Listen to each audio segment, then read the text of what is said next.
7 and 10 prospect in any team, and then another top 20, and then maybe a third. So it really, in my mind, looking at it, until we see the market set, I think that's a reasonable ask. And if somebody were to meet it, you could see that getting done. So I'm really curious what they end up getting. And I know Montgomery has pitched better, here on the season, but I think the industry really looks at him as a number 4 type starter. And, I think somebody who gets Flaherty might get some upside there, but you can't pay for it. Alongside Alex Ferrario and Tanner Hendrickson, I'm Brandon Kiley. Happy deadline day to all of you that are celebrating today. The St. Louis Cardinals are sellers in a real way for the first time in really 20-plus years. Alex, I want to start today's show by discussing Jack Flaherty and how he fits in to the Cardinals' deadline plans today. I think all of us, our assumption is, hey, expiring deal, that guy's got to go. And that's kind of what I assume that the Cardinals are going to do today. I'm not as sure at this hour, though, as I was 2 weeks ago, for example. And the reason why is in part because of what I read last night from Derek Gould's piece over in the St. Louis Post-Dispatch. He talked about how the Cardinals have, at this point, increased in a real way their depth for their pitching for 2024 and beyond, with the deals that they were able to get for Jordan Hicks, for Chris Stratton, and for Jordan Montgomery. And now they are trying to find a real significant deal for Jack Flaherty as well. He then went on to talk about how the Cardinals do have some flexibility here because of the qualifying offer. Alex, I'm wavering on whether or not it's the right thing to trade Jack Flaherty at this point. And I think there's a case to be made that instead, it actually makes more sense for them to try to bring him back next year. But there are a lot of caveats here, as you can probably imagine. So, here's the starting point. If they get a significant return, like a real significant return for Jack, you got to do it. Point blank period, you just got to go ahead and make that move. Point number 2, if you don't get that, that's where my conversation comes in. So, if you know Jack Flaherty's likely to accept that qualifying offer, you are getting him back on a 1-year deal worth $20 million in the offseason. Here's why I find that to be interesting. Guys, as I'm looking through this free agency market, I don't see a ton of upgrades from Jack Flaherty. What? That's not to suggest that Jack is a perfect pitcher. He is not. But we know there's some upside baked into Jack Flaherty. And we know what? That's true. We know that there is... at worst, you're looking at a number 3 starter, barring any sort of injury. The other thing is... We don't have any of those on this team. You don't next year. The other thing is... Oh, you're right. Michaelis is the ace for this team next year. I forgot. And you have 2 pitchers under contracts currently, so you're going to have to fill those by somebody. Let's start bringing in the 3s. Okay. So the other thing that you have to take into consideration here is if you're going to get somebody of Jack Flaherty's quality on the market, like Lucas Giolito, right? That's your guy, T-Bone? Oh, yeah. 5 years, $125 million is the starting point. I don't care. The starting point for somebody button. Like that. I don't think Jack is a significant downgrade from that. I think he's a downgrade, not a significant one. So a 1-year, $20 million deal looks pretty good compared to what that other deal is over there. So all of this is to say, you got to get something at this year's trade deadline for Jack that is significantly better than the potential second-round pick that you would get if he turns down that qualifying offer. And it has to appease you for next year in a way where you're looking at your rotation, you're like, okay, we can find a way to fill those 3 slots by getting rid of Jack right now. It is a more interesting conversation than I think I have made it out to be and that anybody in our audience have made it out to be. Alex, I know that you disagree with everything that I just said, so where do you stand on Jack Flaherty? I think you're rolling the dice on not trading Jack Flaherty, that if the offers aren't strong enough that you could just get him to come back on a qualifying offer and be good with it. And I just don't see Jack Flaherty doing that. And even if he were to do that, which, look, if he's coming back on 1 year, $20 million, yeah, I think that's probably a smart move because you're spending way more than that on the market for any of these guys. But I just feel like that's the cop-out move for the Cardinals. I feel like the Cardinals, who have preached of changing their model, of what we've been doing hasn't been working and we need to change things up, bringing back Jack Flaherty is not changing things up. Bringing back Jack Flaherty is just saying, okay, well, we've got Jack and Michaelis. We'll replace Jordan Montgomery, and then we'll put the same roster back out there and see what it takes. And to me, your top end of the rotation has not been good enough for you to win baseball games this year. So if you're trying and playing with fate that Jack Flaherty will say, yeah, I love St. Louis and my market's not strong enough, so I'll just come back for one more year and see if I could reset the market. One, I don't think that is possible. I think Jack is going to go to the market regardless.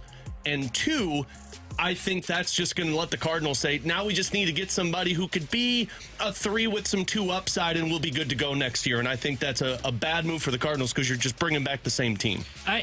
I'm open to the idea about it, but I think what your first point was, BK, when you brought this up, was if you get an offer that's better than you pull the trigger on it. I can't imagine that doesn't become the case today, because I look at what they got for Jordan Montgomery. Now, yes, they did attach Stratton into that deal, but I think they can get even better for Jack Flaherty, because I think teams can dream on Jack Flaherty and go, man, he's looked really good. He can pitch as a number 3 or number 2 in our rotation if we get him in here. And if he gets hot, well, then it could be even better than that. So I have a tough time seeing the Cardinals not getting the kind of offer that they are looking for Jack Flaherty. And also, I'm just one of those that where I look at this rotation last year and I say, it's just time for change. And it's not so much based on results or anything in terms of Jack Flaherty. It's just, I want to bring in new faces and try and get this fixed. And I understand that means trying to fill 3 rotation spots potentially going into next year.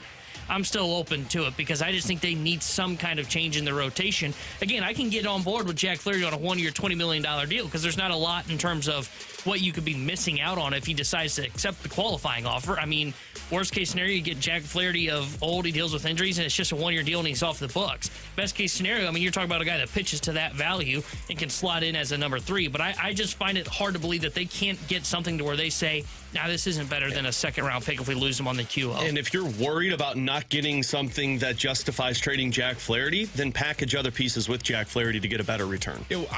Again, all of this is the prerequisite. They're not getting a significant return. And I don't know that to be true. If they are, if what you guys are saying right now is correct and they end up getting a haul for Jack, then you do it.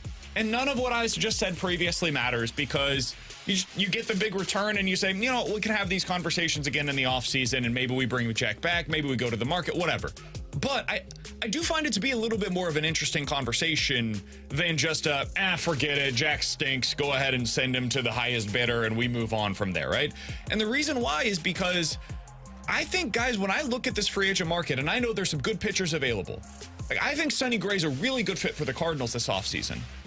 But if Sonny Gray is not traded today, the overwhelming likelihood is the Twins will QO him.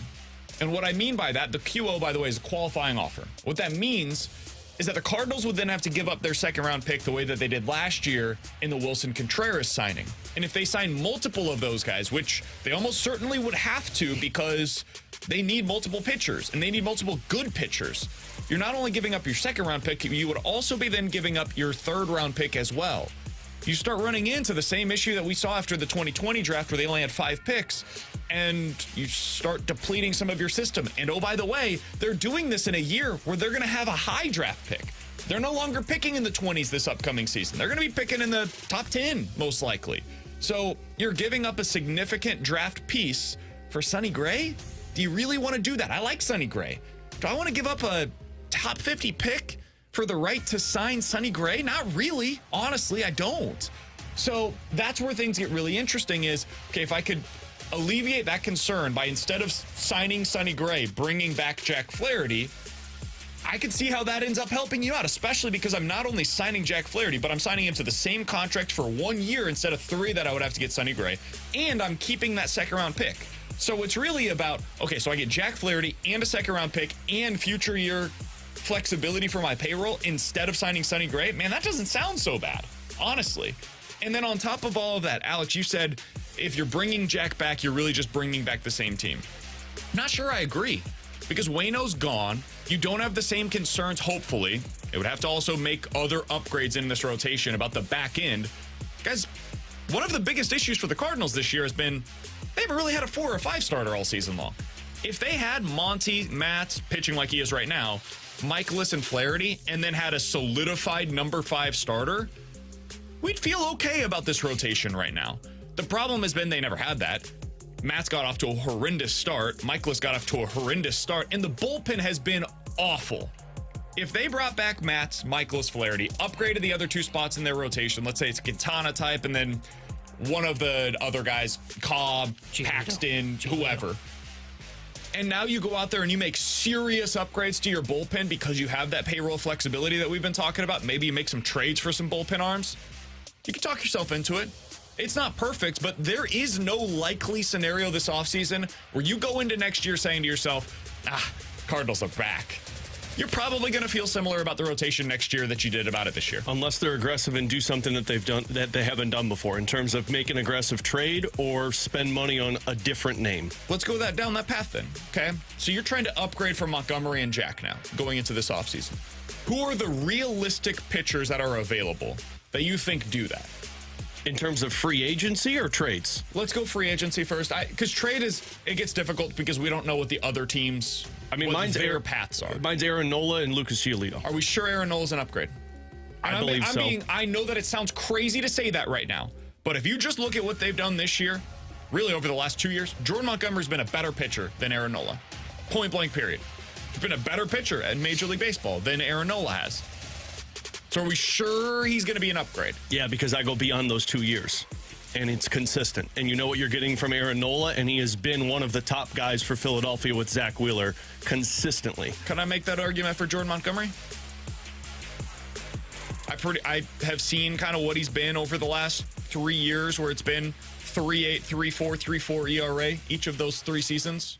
Yeah, you can absolutely make that argument, but I was the one that thought they should have re-signed Jordan Montgomery before the season began. And if you would have re-signed Jordan Montgomery, I don't think we'd be having this conversation. But that's not what I'm asking, though. I'm saying, how do you upgrade from those guys with what's available in the market? I'd be fine with them giving the money to Jordan Montgomery in the offseason as a free agent, but you're not going to be able to now. So the upgrade is getting Aaron Nola. And if Montgomery's been better than him, that's great. You made the wrong decision in not re-signing him, but I believe Aaron Nola, if he's the same as Jordan Montgomery, great. But I view Aaron Nola as a better pitcher. I would say the pitchers that are better, I think Nola is still in that conversation.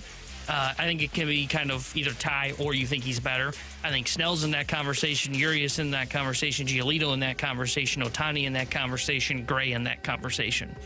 I think that might be it, unless I missed somebody. So you said Urias, cross him off the list. I was going realistic. Ohtani, cross him off the list. Well, I'm just throwing the names out there so we can go through this procedure. Agreed, but I'm saying from the Cardinals' perspective, agreed, these guys are definitely better than what we currently have. They are not options for us. I can guarantee you we see a report that says Mo's talking to one of these guys. Sure. And then he'll go, too much. Snell, you guys know how much I love Blake Snell. Do we really think that Blake Snell's signing in St. Louis? And I say this as somebody that has chosen to live here. I love this city. Do we really think that Blake Snell, knowing what we know about him, is signing with this team in this market? They got good Wi-Fi and video games here in St. Louis. I think he's going to New York, L.A., staying in San Diego, maybe going down to Miami, something like that. I think he's going to be in a big market. I think he's going to view it kind of similarly to what Giancarlo Stanton did, where it's like, hey, I want to play in New York. I want to play in L.A. Those are my options. Miami, send me to one of those 2 teams. I think that's where he's going to sign this offseason. I think he's probably going to be a Yankee. Yeah, I would agree. Now we've crossed off Urias, we've crossed off Ohtani, we've crossed off Snell, and it comes back to Aaron Nola. I like Aaron Nola a lot. We've talked about him for the past 2 seasons as being a really good fit here in St. Louis. But when I look at Aaron Nola's past 3 seasons, he's been 2% above league average. Do I think that's a significant upgrade from what you currently have? And do I think that I want to pay 6 years, which is probably what he's going to get, at $25 or more million per year? And he's probably going to get QO'd. As an age 31 season where I'm giving up a second-round pick to be able to get him. That might be what you have to do because you're desperate. But all of this background, is why I find today to be so interesting with Jack Flaherty, guys. I think they will, and I think they probably should trade him. I do not think it is quite as much of a no doubt about it, gotta do it type of a decision as what a lot of us has been making it out to be, myself included. Jack could be part of the answer for the Cardinals rotation in 2024. Now, 2025, I don't think so.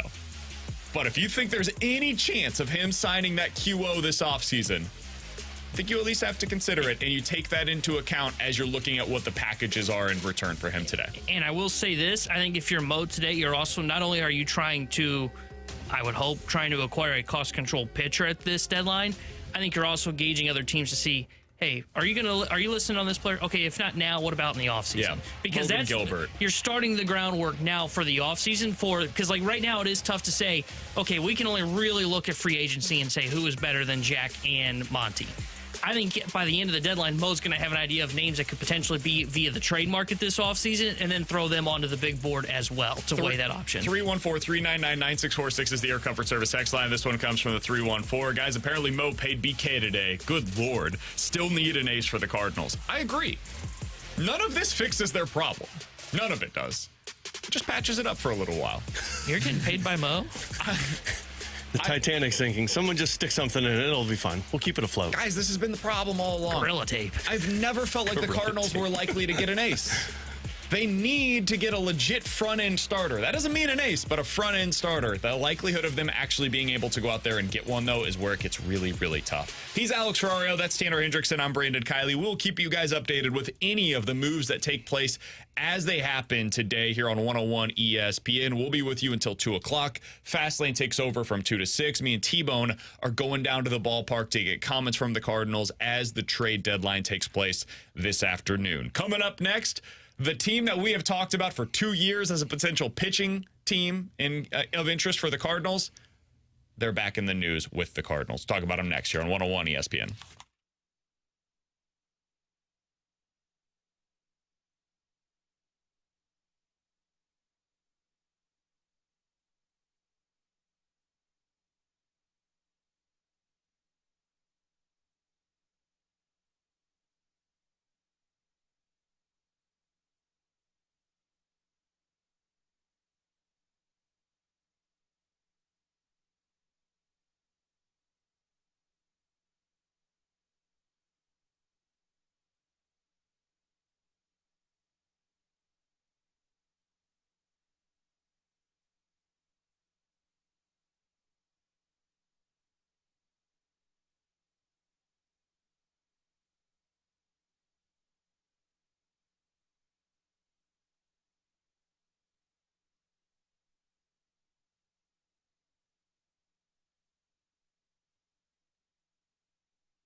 Yeah, I mean, look, I think that there's a pretty good chance that Flaherty's moved in the next day or two. I do think the Cardinals have other things happening also, and I think that other players will be moved, maybe some that haven't even been mentioned yet, so I guess we'll just have to keep an eye on that and see.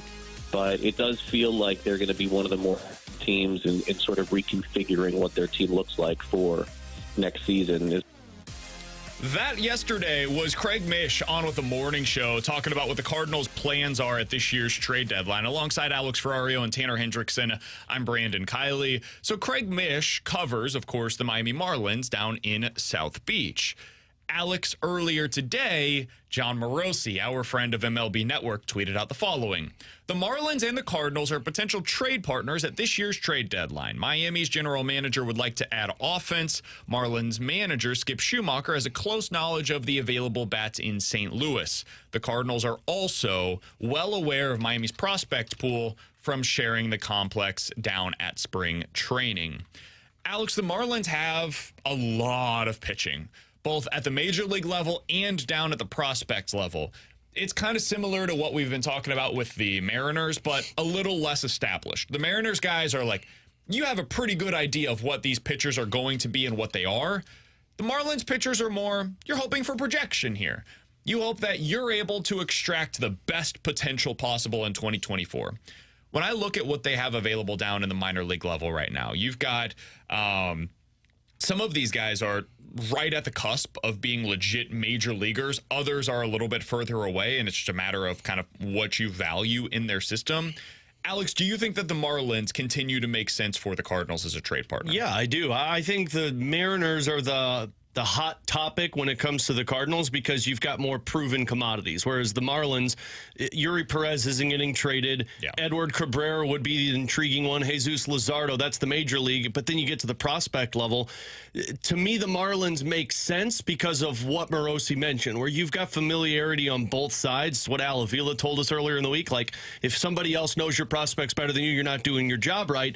You're aware of other teams' prospects. Skip knows the Cardinals because he was in the organization. Mo knows the Marlins because, of course, they're around each other so much. It makes sense. To me, though, I think you've done a good job so far with your trades at the deadline of Montgomery and Stratton and Hicks of getting guys in your minors with potential. I would be going for those big fish with the Marlins. I don't know how you get it done. Cabrera or Luzardo would be the ones that I would be targeting at the deadline. Now, will they trade them?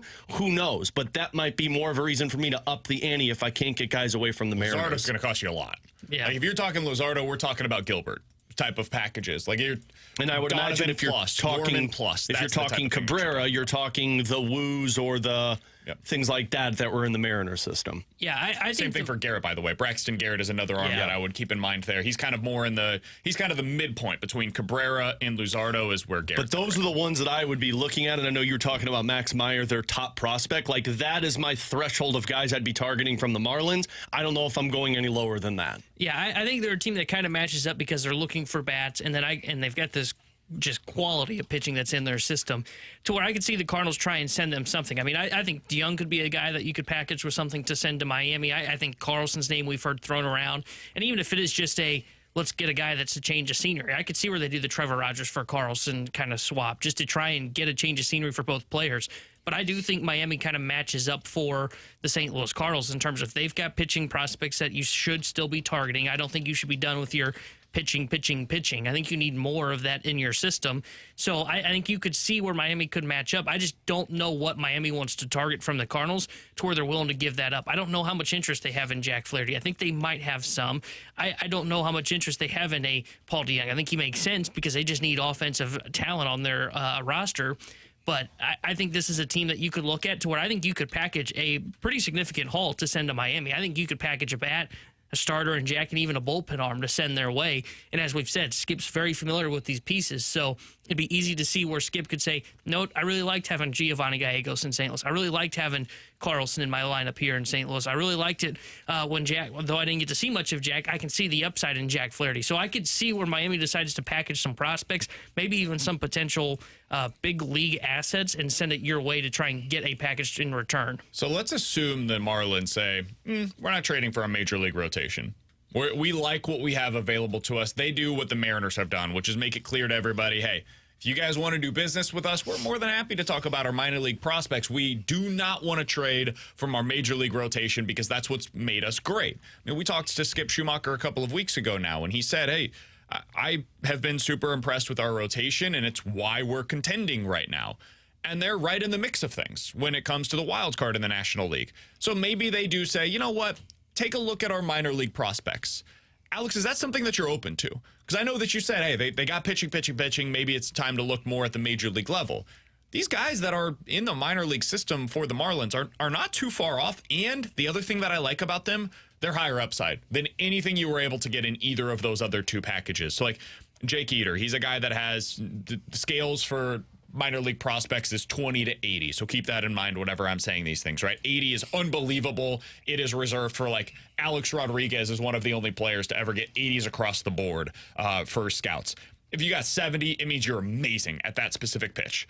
So Jack Eater, he's got a 70 grade slider, which is incredible. He's got a really, really good slider, and he's got a very good fastball as well. Struggles a little bit with command. It's about average. Dax Fulton, he's a guy that has a solid fastball, a pretty good curveball, and he's got the potential to have a good changeup as well. Max Meyer is a stud. This kid's a former top 5 pick. He's in their system right now, has a great slider, really good fastball.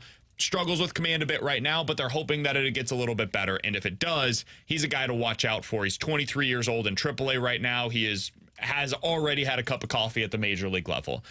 Those 3 pitchers, to me, are unlike anything the Cardinals have had in return so far because they're close and they're really high upside. Would you be interested in targeting one of those guys, Alex? If we're going down the hypothetical path that they say none of these guys are available at our major league roster, I'd be intrigued by it. But when you're getting to that level, I don't know if I'm okay trading one of these middle infielders that we've talked about. Like, to get one of those guys, I'm thinking packaging some of these pieces that you're selling off, / if it's a Dylan Carlson involved. Does that make sense? Like Nolan Gorman and Brendan Donovan, I'm not going to trade for one of those guys because those guys, to me, are my keys to getting certainty for the bullpen. So if we're talking names other than those guys to get one of these top prospects, yeah, because you're going high upside. And we talked about Roby yesterday being like the highest upside that they got so far in their trades. If you get one of these guys, I'm starting to see light at the end of the tunnel of what John Mozeliak and company are trying to accomplish. You're getting somebody who could contribute next year, but in the next couple of seasons, it's just going to continue to trend north. For me, though, I would just prefer them to be more aggressive and get that certainty for your bullpen with one of those major league arms. Yeah, bullpen or rotation? Rotation. Did I say bullpen? Sorry. I was just making sure there because they've got some bullpen pieces as well. Hell, let's get that too. Throw it in. I agree with Alex. I think if you're going to acquire some of these prospects and you're targeting some of them, I think you're looking at kind of deals like what you saw with the Montgomery deal, where you put Jack Flaherty probably with even more of a higher-end bullpen piece like a Giovanni Gallegos or a Ryan Helsley, whose name's been on the market, and maybe you do include a Dylan Carlson in this package. That way you're sending control their way. That way that you can gain more of these top-end prospects. Because I don't think Jack alone would get you one of these top 4 arms. I think it takes Jack in a package or Helsley or Gio in a package. Jack? I don't know. I think people are underestimating the need for a starting pitcher for them because a lot of their young guys, they're going to hit some innings limits here. I know nobody wants to hear it. Nobody wants to talk about innings limits because it sucks. Don't get me started. But I would not be surprised if some of these guys end up getting capped out sooner rather than later. On the injured list, too. They do, and they've got a lot of very, very young starters. And if I'm Skip Schumacher, I would probably want to get a veteran guy that's been there, done that into my rotation. And Jack is super competitive, so like I could see them targeting him. I don't know that he would be the guy specifically, though, that they want. Yeah, you're talking package. I think this deal would be more for like a Dylan Carlson, for example. Which, if you're going to pull off a deal to get, let's just say, Max Meyer or Jack Eater, 2 guys with the highest of upsides, if you're trading Jack Flaherty and Dylan Carlson for those guys, that's a win that's an A+ for the Cardinals in my book because I didn't expect them to get that type of return for those guys. But if you're trading Gorman or Donovan or Nootbaar, and Nootbaar's like that lower threshold for me, but to me, that's not accomplishing what you needed. Those are the pieces that should be getting you certainty at the top end of your bullpen or if you're at your rotation. I did it again, damn. You're right there, man. Jack Eater, for example, is like the 55th overall prospect in Major League Baseball right now, according to Fangraphs. All of these prospects lists, there's fungibility overall, but he's top 55 prospect. These types of guys do not get moved. Like this year at the deadline, if you look through all of the guys that have been moved, I think there's 2 top 100 prospects that have been moved so far. One yesterday in the trade that went down from Tampa with the Guardians. And then the other one, I think, was the catcher that went to the Angels, or that left the Angels in that Giolito deal. Oh, I thought Acuna's brother was a top 100 Is that prospect, the other too. one? I So think he was there, too. 3 guys, and they're all like the bottom half of the top 100. So you got to give up a lot to be able to get these guys. The other thing to keep in mind, though, we really haven't seen any controllable pieces that have been moved so far at the deadline. And that's where Dylan Carlson could come into effect here is you're getting, if you're the Marlins, a potential everyday outfielder, and you're giving up a pitching prospect. Pitching prospects break. Hell. The odds of this guy, Jake Eater, becoming a front-end starting pitcher, 20% probably. But if you're the Cardinals, you buy in on that 20% because what you're giving up is a guy that probably doesn't fit into your plans in 2024. Frankly, Burleson should be a part of this conversation, too. Sure. Like, if they want that. I think he's A throw-in, not a throw-in, but a secondary piece in a deal like you're this. making it a more lucrative deal for the Cardinals. Absolutely. If you're not getting one of those top-end guys, then you're getting one of these guys, and your deal is the best deal out there to get controllable assets. If you can get one of these guys that are on the cusp of the major leagues from the Marlins, and you're giving up Carlson plus Burleson, and maybe they throw in another prospect in return, I think that's the makings of a deal that makes a lot of sense for both sides. The Marlins could be for the Cardinals what we thought the Mariners were going to be. And it might not be with the same amount of certainty. The Cardinals might have to bet on upside here. And that means that the offseason list of to-dos ends up being a little longer than we were all hoping for. But that's where they're at because it does not seem like the guaranteed surefire starting pitcher not named Aaron Savali. It doesn't seem like those guys are getting traded at this year's deadline, unfortunately. Can I throw another scenario at you? And I think I've thrown this out there before, but it's a Marlins move that they've done in the past, and I wonder if it's something that they would reconsider. And I just want to make it clear before I throw this out there, I would not do it. But the prospect you said, Eater, right, was number 51 according to Fangraphs. Miami has done in the past where they trade prospect for prospect. Are you listening on a Winn for Eater trade? 2 top 100 prospect deals, and you swap it and you get an arm with high upside. That's what they did with Gallon for... With Jazz Chisholm. Right? And the reason I bring it up is because it is a Marlins move where they are trading more from minor league depth for minor league depth with their offense now. I would not do it. I don't think I would because I either. think you should be able to still build around a package that could get him into trade. But I think it is something like Miami. I don't know how aggressive they're going to be today. I think they're a team that could be sitting pat because I think they've cooled off, and I think they're going to look at it and go, we shouldn't really be this good.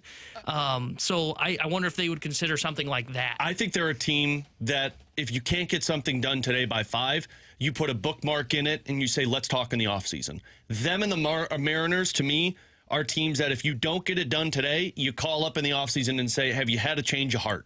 Because you went through the offseason, free agency didn't work out for you. You need a bat, we need pitching. Let's rediscuss. Like, I think you could be setting, and Doug Armstrong does this all the time, where you set the groundwork for a deal that takes place later on in the year. That would be something I would say, like, if you can't get it done, put a bookmark in it and let's talk in the offseason. Max Meyer, Dax Fulton, Jake Eater, these are guys that if you hear their name later on today, know that what the Cardinals traded for is high upside pitching. That's what they ended up trading for. I'm with you guys. I would not trade Donovan, Nootbaar, Gorman. Those are not the guys that I'm looking to acquire with that. I probably wouldn't trade Mason Winn either because I think he's a part of my core moving forward as an everyday shortstop. And if he's not, I don't know that I have one, to be totally honest with you. But if you could get those guys, one of them, for Carlson, Burleson, O'Neill, including those types of players, that's where I think it becomes a little bit more interesting. Maybe you included one of the relievers. Maybe Ryan Helsley ends up going in a trade like this. That's where I think it becomes interesting for both parties. Coming up next, the Chicago Cubs are in a really tough spot right now. I don't think anybody expected them to be buyers at the trade deadline. They have one team to thank for that. We'll tell you who it is next here on 101 ESPN.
Tanner Hendrickson here with a Sports Center update driven by Johnny Londoff Chevrolet and Johnny Londoff Autoplex. The Cardinals back in action tonight as they start a 3-game set against the Minnesota Twins. 6:45 will be first pitch as Pablo Lopez gets a start for Minnesota. Miles Mikolas on the mound for St. Louis. And today is the MLB trade deadline, and the deadline ends at 5 o'clock today, and we'll keep you informed on anything throughout the day here on 101 ESPN. The Sports Center update was driven by Johnny Londoff. Find your road shop 24/7 at londoff.com, londoffAutoplex.com.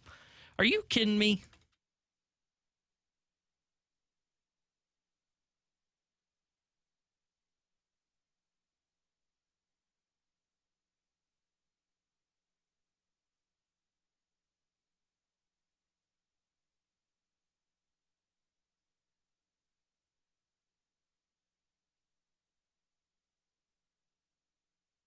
He's Alex Ferrario, that's Tanner Hendrickson, and I'm Brandon Kiley. Guys, the Chicago Cubs are in a tough spot right now. If I was the general manager of the Cubs, I'll be totally honest with you. Am I excited about them winning? Sure. No. Am I upset about what it means for my long-term build? Abso-freaking-lutely. The Chicago Cubs team is very average. They're not very good offensively. They're great defensively. This is a team that can really pick it, and we saw that over the weekend against the St. Louis Cardinals.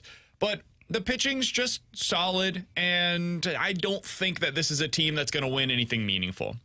Can I give you guys a quick list of the teams that the Cubs have played in their last, 12 games prior to this year's deadline? Sure, they must have beat some really good teams if they became buyers all of a sudden. Or they got their slump buster. Washington. Slump buster. 4 against St. Louis. That's a Slump slump buster. 2 against the Chicago White Sox. Slump buster. And another 4 against the Cardinals. And they are just trolling Tinder right now. So they won 2 out of 3, their final 2 games against Washington. They won 3 out of 4 against the Cardinals, swept the White Sox in that 2-game set, and then won 3 out of 4 again against the Cardinals. That, my friends, is how you become a buyer at the trade deadline. The Cardinals helped the Cubs decide not to sell Cody Bellinger, decide not to sell Marcus Stroman, and to instead continue down this path of mediocrity where they are exactly at 500 right now as we are 106 games into the Major League Baseball season. This is insane what they are trying to accomplish right now. They are 5 games back in this division, in the NL Central, and they are not only deciding to hold at the deadline, they decided to buy yesterday with Candelario going over to the Chicago Cubs. Guys, I know this has been the season from hell from the Cardinals, but if there is one positive that came out of it, it is this. They, over the last 2 weeks, made the Cubs into buyers because of their own incompetence. The Cardinals' inability to win head-to-head against the Cubs is what made this decision for the Chicago Cubs. So, it's strange to say, Cardinals losing in the Cardinals-Cubs rivalry actually ended up helping the Cardinals win in 2024 and beyond. Well, and that's always a good thing when you see them sit there and buy because, frankly, it takes another team off of the market. They had, frankly, one of the best starting pitchers available and the best position player available with Bellinger and Stroman, and now they're buyers. And, you started to see that kind of trickle away. And the conversation we had at the Open of trading Jack Flaherty or just keeping Jack Flaherty, if you have the Cubs that are sellers and if the Padres were sellers, then I could understand that argument because you really are going to be standing when the music stops and no chair available to you. But, man, your inability to win games when the Cubs came to town and when you went there benefited you not only in terms of the short term to see this trade deadline possibly work in your favor, but as BK mentioned, in the long term to where you went down a path that might have just stretched this retool for the Cubs a couple more years. Yeah, I think when you look at how the chips kind of ended up falling here into the final day, into the final, 5 hours till the trade deadline comes to an end, it's really lined up well for the Cardinals with the pitching that they have. I mean, they got a pretty good haul for Monty and Stratton. We've talked about it. I mean, Jack right now, because of the way things have fallen, where San Diego, A.J. Preller woke up this morning and apparently wants to buy, and the Cubs being able to beat you in the series and becoming buyers. I mean, Jack is now, I would say, the second best pitcher on the market, to where if San Diego and the Cubs were selling, I mean, he's just in the top 5, or he's sitting outside of the top 5. I think he's out of the top 5. To where you'd have Snell, Stroman on the market, and potential Rodriguez. Controllable outfielders, by the way, because who knows what happens with Juan Soto if they decide to sell this year. The bullpen arms are changing because Josh Hader might be available this year at the deadline. Look at all the pitching that the Cubs have. Like, they have guys that could be legitimate assets at this year's trade deadline if they decided to sell. But instead, because they're holding pat, the Cardinals guys become a little more attractive on the market. Hell, Cody Bellinger, another outfielder that could have been available, left-handed bat.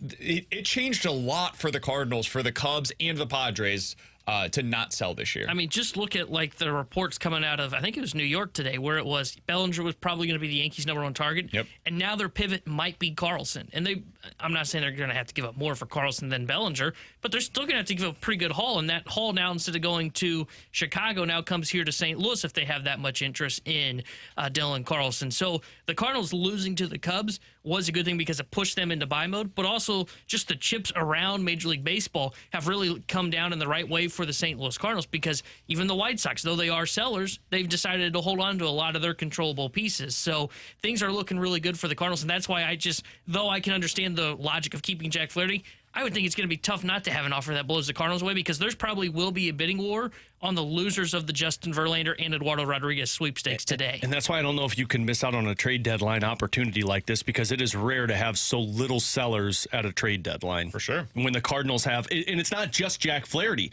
it's Gallegos, it's Helsley, it's Dylan Carlson, it's Paul DeJong. You've got so many pieces right now where there may be 3 other teams around Major League Baseball that are willing to sell those types of players to other teams. Because most of the sellers, let's be honest, don't have anything of substance. True. A lot of the teams that we're talking about that could quote-unquote sell this year, like let's look at the teams that are in last place in their respective Oakland's divisions, already right? sold. Kansas City has nothing. Scott Barlow's an interesting reliever, but that's it. Brady Singer, They right, stink. T-Bone? The Oakland A's have nothing. The New York Yankees are in last place in their division, and they're buying. The Nationals tore this team down to the studs last year. Candelario was really their only asset to trade. You could argue Lane Thomas, but it sounds like they might just keep him. And then you've got the Colorado Rockies, who, again, they just sold their most valuable pieces. It was Randall Grichuk and C.J. Cron. That's all they had to offer teams. So you look around Major League Baseball, and I think teams are doing this as well, where they're saying, we all thought that we could get more pitching at the deadline. Like, imagine if the Cardinals were in a different scenario, right? Imagine the Cardinals were where the Brewers are right now, where they're a game and a half back right now. Guys, where are they getting the pitching that they would have needed at this point in the season? I don't think they would have done it. They wouldn't have matched the prices that teams would have been asking for. They would have ended up with, like, Jose Quintana at this year's deadline, most likely. Again. So I do think that things have changed a lot around Major League Baseball. Like, some of that is because of the expanded postseason, and some of it is just because the teams that are not contending planned not to contend other than the Cardinals. So it's one of the rare moments where there is kind of a silver lining in them not contending this year. The one other thing that I think that we should pay attention to as the market comes to a close later on today, guys, every free agent pitcher to be, you should hope that they get traded today. Because the more pitchers that are ineligible for a qualifying offer, the better for the Cardinals. Like, if, for example, you could get, I don't know, Lance Lynn's already been traded, so he can't get the QO this offseason. If Eduardo Rodriguez ends up getting the trade that we all expect to happen, he will not be QO'd this offseason. You could argue the same thing with, like, I don't know, Lucas Giolito already no longer going to be eligible for the qualifying offer. Hopefully Blake Snell gets traded. That would be great for the Cardinals, although I don't think that it's likely he ends up coming back here to St. Louis. Michael Lorenzen, I think, could be a really interesting piece for the Cardinals this offseason. Not as a number 1, but they have to fill out this rotation. So could he be a number 4 for you next year? Maybe a bullpen piece if you get one of the young guys that surprises in spring training? Sure. All of these guys, the more that you can get traded at the deadline, the better, because you do not, Sonny Gray, pray to God that he ends up getting traded today, because if he does, the Twins can't qualifying offer him. You don't have to give up a potential top 50 pick in order to sign him. I think that's going to inform the Cardinals' decision-making this offseason. So if you've got a pitcher that's a free agent that you want the Cardinals to sign, pray that by the end of the day today, he's traded, because it makes it all the more likely that he ends up on the Cardinals for 2024. How about this from Bruce Levine? Multiple front office sources confirm White Sox will trade anyone except Luis Robert. Yeah. Okay. Yeah. Godfather offer, right? Yeah. This is the same thing We'll I trade said. Dylan Cease, but give me your entire farm This system. is the same thing I said yesterday, where everybody's like, oh, it's going to be cost control pitching that's dealt. And then it was like, well, if the Godfather offer shows up, if it doesn't, Give me your entire we're not doing prospect it. pool. I Can will we say, entertain it? the Seaside, like for the Cardinals or him being dealt it in general? Yes. No.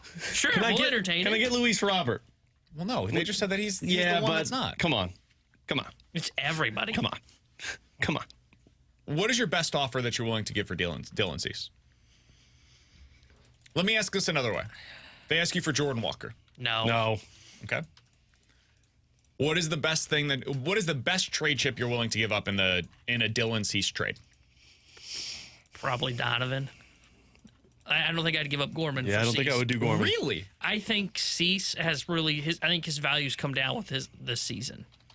I think he still projects as that guy can be a number one, but the fact that he went from being like second in AL Cy Young voting to look over here, it's a 4 ERA.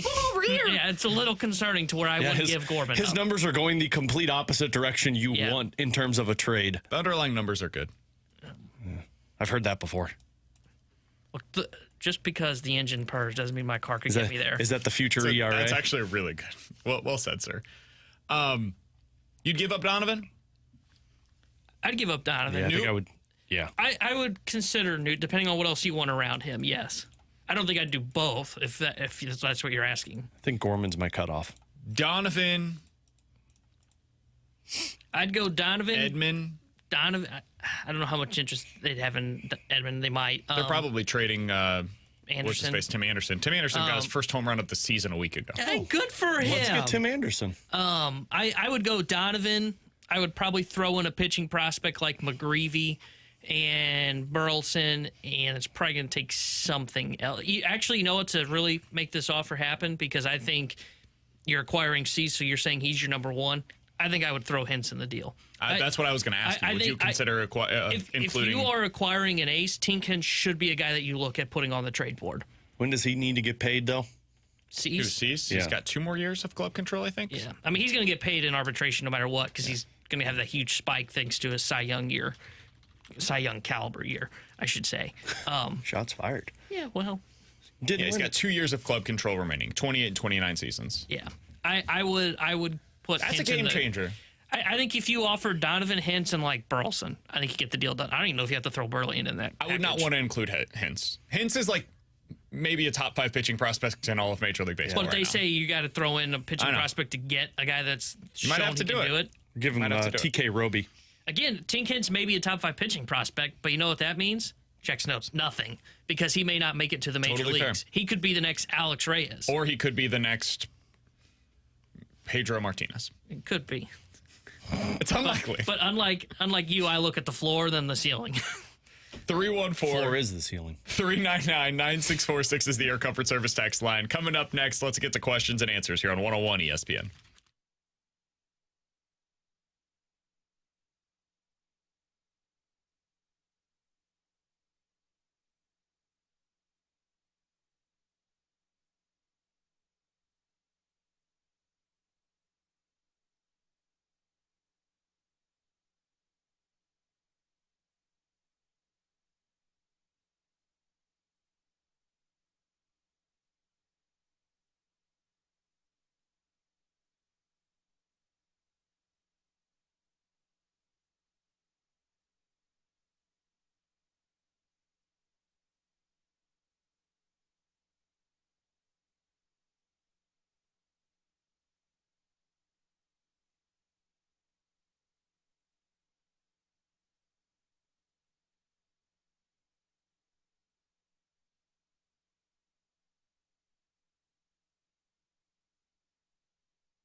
Alongside Alex Ferrario and Tanner Hendrickson, I'm Brandon Kiley.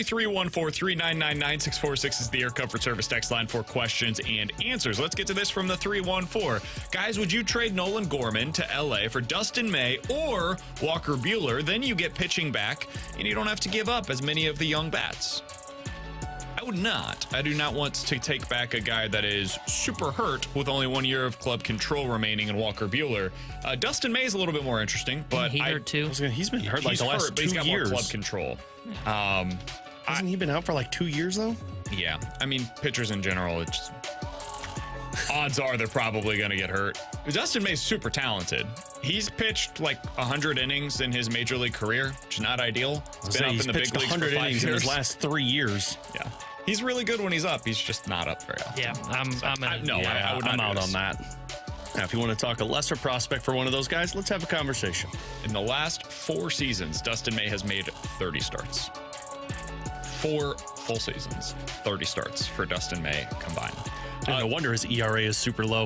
Yeah, I mean, it's been really good. When he's up, he's got he's able to pitch a couple of innings. Sub-3 ERA. All right, this one comes from the 314. Guys, the Cardinals have a league-leading blown saves this year. If they were just league average, they would be sitting in first place in the NL Central. Have we underestimated how much a bullpen overhaul could be the thing that gets them back into contention in 2024? Yeah. I think the bullpen might be like, if you're looking, so much about baseball, at least in my opinion, is about the like weakest link type of situation, where I think defense is built around a weakest link. The Cardinals for the last few years were a really, really good defense because everybody on the field was pretty good defensively. They didn't have a horrible defender anywhere. This year you've got 2 of them, behind the plate and in right field. So that means that your defense is going to be significantly worse as a result of that. I think that's what your bullpen is right now as well. You don't have the arms on a consistent basis to be able to go out there and get outs. So I think this bullpen could be one of the easiest things to clean up for the Cardinals. Yeah, I agree. I said, I think it was while you were out on paternity leave, and I think Alex and I had a conversation about this, and I said, it's kind of baffling that though the rotation does need fix, it's baffling how it gets the blame for the season going as south as it has, when it probably, though the pitching does deserve a chunk of the blame and the defense deserves a chunk, I think the biggest chunk belongs in the bullpen. I think sometimes a narrative begins and it's sticks. hard to transition to anything else. Early on in the season, the pitching, specifically the starters, were absolutely to blame for their struggles. The reason why they got off to that 10-24 start was the rotation. After that, though, the rotation's been mostly fine. Not great, but fine. And it's been the bullpen that's been the bigger concern for the vast majority of the season. Yeah. But early on, it was the rotation. The blame pie chart for me, like everybody gets a third of this, because I think a large majority of that start to the season was the starting pitching that just put them in a hole that they couldn't get out of. And when it got right, the bullpen fell apart. And then when the bullpen was doing fine and the starting pitching was doing fine, your defense kind of squandered it. So, I mean, it's kind of a... Defense isn't blameless in this either. It's a well-rounded, awful season where everybody's a part of it. Yeah, I think they're going to have to look at, and this all changes my equation if, Gio or Helsley get dealt today or anybody else gets dealt. They got to look at probably 3 to 4 additions in the bullpen. Now, and maybe even more. The thing that I would say that I'm hesitant on there, because I do think some guys can kind of put themselves in pencil and kind of earn that kind of shuttle bus to Memphis, because they're going to have to add depth in the minors too to this, is I think JoJo's pitching for his Cardinal life right now. And I think Packy's a guy that'll be interesting to see what he does when he comes back from injury, because though he had a very small sample size before needing whatever the surgery was that he got, he looked really good. But they need to have more, and I think we've talked about this, they need to have more open spots in the bullpen. And what I mean by that is they've got to have more spots that they can kind of continue that Memphis shuttle. The issue with the bullpen this year was, like, everybody's on a guaranteed deal when the season started. I think they had like one spot that they could really shuttle down to Memphis, and that can really wear on a team. Final thing that I've got here from the 636. Guys, what would you say is a successful season? What record would Mizzou have to be a successful season this year in football? Let's say 8-4. That's what I was going to say. 8-4 would be considered a success this year? Yeah, you gotta show progress of what you haven't done, and I think 8-4 is showing you're trending in the other direction. And I think Drink is under pressure not to go he's got to finish above 500, and I think he's got to finish above it by 2 games. I think that's the amount of pressure that's on him. And look, BK follows Mizzou football more than me. BK tells me all about this defense and how good it's going to be this year. It says it has kind of likings to Illinois last year. Well, if that's the case, I mean, like 8 wins should be the minimum, because I think Bielema won 8 or 9, if I remember correctly, from last year, and that team was like in contention for a Big Ten title game at towards the back part of the season. So a lot of pressure on Drink in terms of trying to get to that level. It's just the guy that's near him did it. I was on a podcast the other day, and I asked the other guy that was on it, would you sign up this year for Mizzou to be exactly what Illinois was last year? Like all of the disappointment of losing the 1-score games, all of the excitement of getting close in the game against Michigan, for example, and finishing 8-4. We both agreed, yeah, we'd sign up for that. Because take the heartbreak over an 8-4 record. Absolutely. You know, you finished the year, and like, if you're an Illinois fan last year, part of it was, man, what could have been. But a lot of it was, man, look at what we accomplished, and look at what that sets you up for in future years. There's real reason for optimism when you have a season like that. Now, if you're an Illinois fan, you should be bought into what Bielema's trying to build there. And that's the most important thing for Mizzou is Drinkwitz has sold a lot. Now it's about capitalizing on that and putting it into production. And if they have a good season this year, now we're going to start seeing the recruiting hopefully take off again in a way that is meaningful. And you could start buying into, okay, there's reason to believe that long term this is sustainable. Whereas right now it's a bill of goods. And you hope that it ends up becoming a little bit more. Yeah, I was just going to say, look at how much Tanner trusts the Illinois head coach, and nobody really does that with Drink right now. Absolutely. Coming up next, the expanded postseason has a significant change, or has made it a significant change of the deadline. And guys, I think the Cardinals need to adjust accordingly, not this year, but going into the offseason. We'll explain why coming up next year on 101 ESPN.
Breaking news, a heat wave is now in effect for Bridgeton. Hello, Jim. It's a heat wave at Frank Lita Mitsubishi in the automotive outlet in Bridgeton. The hottest vehicles, the hottest prices. And the hottest interest rates. Hottest rates? Yes, 2.9% financing for 60 months. I see. Well, in other...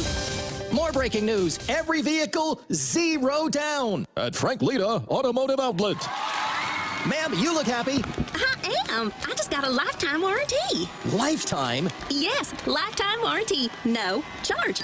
At Frank Lita in Bridgeton. And they just had a price drop. Acres of pre-owned and new Outlanders with 0 down and 2.9% financing. Things are heating up at Frank Lita Mitsubishi in the automotive outlet in Bridgeton. YesLita.com. YesLita.com. 23 Outlander Sport, 28.7, 0 down, $515 a month for 60 months at 2.9% APR. Plus tax title to qualified buyers.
WXOS, HD1 East St. Louis. 101 ESPN is driven by Auto Centers Nissan, home of the lifetime warranty and 30-day return.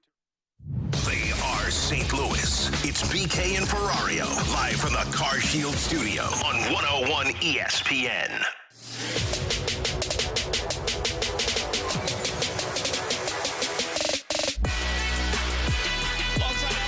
And Tanner Hendrickson, I'm Brandon Kiley. You've got BK and Ferrario here on 101 ESPN. The Padres have made a deal. Big deal, probably. Oh, they trade Blake Snell to the Cardinals? Nope. Ooh. Juan Soto to the Cardinals? Like the way There's also, T-Bone, it's not rising to the level of breaking news, but pretty close. T-Bone's breaking news? Guys, if you had to guess who is in, quote, advanced talks, according to John Morosi, to acquire Paul DeJong, who would be the team that immediately comes to mind for you? It's Toronto. I would say either Toronto or San Francisco. It's Toronto. Toronto. Bo Bichette just went down. It's Toronto. That trade should have just happened the moment Bichette got injured. Toronto is, according to John Morosi, in advanced talks to acquire Paul DeJong. Let's stick with this for a second. We're going to get another 19-year-old catching prospect? This makes all the sense in the world, first of all, because of what you guys just said. Yesterday, Bo Bichette has the injury, and they've got to have somebody that can capably play shortstop. Paul DeJong can do that.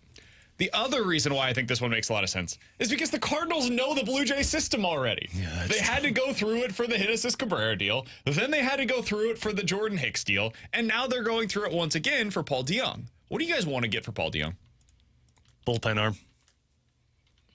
I could get on board with a bullpen arm. I think you should be looking for another pitching prospect down in the minor leagues. I don't know who else you'd want to target from Toronto, because I'm assuming you probably already got your top pitching. Cleaned that cupboard. I would assume that you got your top pitching prospects that you wanted from Toronto, so maybe you're looking for another position player. But I think are you okay getting a lower level prospect? And what I mean by that is not like a bad prospect, but a guy that is in a lower league, like in a high A ball type of a prospect. I think so. I think if there's whether it be a bat or a pitcher that you think has some upside that's in the lower minor leagues, I think you're now more open to it because of the deals from the haul that you got for Hicks and for Monty. I think now you've provided more depth to AAA for next year, that you can go a little bit deeper into the minor leagues and try and get more guys that you project further out. I think this is a move that you could try and upgrade that bullpen arm. And maybe it's not like oh my God, I can't believe they got him, but it's an arm that can be in that bullpen next year for them. I think that's what I would say I desire most with the Paul DeJong trade. I think trying to find your next Geo would be nice. Yeah, like as an example, is that like a AAA bullpen arm with the potential? That's what I'm imagining. On the cusp of being a real reliever at the big league level, who maybe they don't have a spot for him in the Blue Jays system for whatever reason. Somebody like that could make a lot of sense. I'm going through their minor league system right now to see if there's anybody that immediately comes to mind that kind of fits that criteria, and not really seeing a ton, to be totally honest with you guys. Again, but Cardinals cleaned that cupboard. That would probably be the type of prospect that I would be looking for as well, is somebody that can come in and next year really helps out your bullpen. I think that would make a lot of sense for the Cardinals. But if that ends up being a deal that gets done, and it sounds like it's at least on the cusp of getting close, that would make a lot of sense in my mind. The other thing that I wanted to talk about, because the expanded postseason in my mind is part of why you're seeing a little bit of a sleepy deadline so far. The Cubs have decided that they're buyers. The Padres have decided that they're buyers. There's just not a ton of teams that are like, you know what, we're completely out of it. Almost everybody is in it to some degree. Guys, this should influence what the Cardinals decide to do in the offseason. Because if they are truly trying to compete again in 2024, they can't leave themselves as open for pitching needs as they did this year. Because we all went into the season, or at least I did. And I was like, if they don't get the pitching that they need, like if Jack Flaherty doesn't end up working out, or if Winn ends up being too old, you just go get a starter at the deadline. There's not a whole lot of starters available, guys. We could pull off the Padres move and get Rich Hill.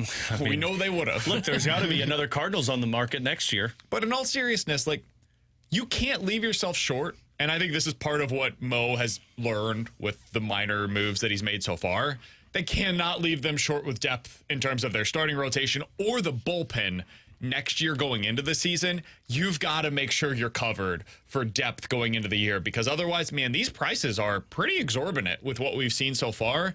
And the Cardinals are not the type of team that will pay that type of a tax at the deadline to be able to get the necessary pitching. And that's why they have to change the model in terms of top end, like get your top end guys and not worry about it, because like the Cardinals know that they can find the John Lesters, the Jay Happs, and the Jose Quintanas and trade away some lower level prospects or something like that and get it in return. They'll fill that. They've got to look at the top end of it. But I mean, if there's one thing you can be short on going into the season next year, if you're the Cardinals, it's bats and bench bats, because that seems to be the pieces that are traded and you're not giving up a whole lot to bring in somebody who can just be a, fringe starter in the field, but more than anything, a bat off of the bench for you. You could get that. That's the area that I'd say, like the outfield position. We want a center fielder. You could find that on the market where it's not going to cost you as much as it's going to cost you to get a starting pitching, which is why the offseason focus on pitching heavy. Yeah, you can't go into next season where there's like tangible question marks in like 4 spots in the rotation like there were this year. I think it's okay to have one spot that you look at, long as it's not like your number 1 spot. If you're looking at whoever is going to be your 5 next year, like say it's Steven Matz is the 5 next year, I think it's okay to have a question mark of, okay, is he the guy that we saw in the second half last year? Because I think you can always upgrade one spot in the rotation if it's a low-level spot. We've seen some small deals happening with smaller arms like Rich Hill's the guy that I just look at. Rich Hill's always available. Every year. That guy's always available. You cannot go into the season without looking for like the Max Scherzer to be your number 1 starter or the Justin Verlander, because as we are seeing, those guys aren't available. And I think BK's right, because of the murky playoff waters, it's getting tougher for a lot of people to try and find those pieces, because either A, everybody's in on the same names like Eduardo Rodriguez right now, or B, someone like the Cubs goes, oh, wow, we just won 7 of 10 in the week and a half leading up to the deadline. We're actually not going to be sellers. We're going to be buyers. The Cardinals need to build their team more as like a 90-win team rather than building it as a 85-win team that improves to 90 wins once they get to the deadline.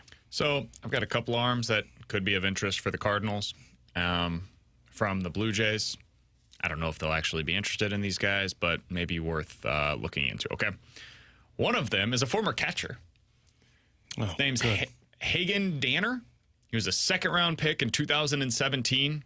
He's not a real prospect anymore at this point in time, but he is now a pitcher. He's been converted to a reliever. His baseball reference page says that he is a relief pitcher, designated hitter, and catcher.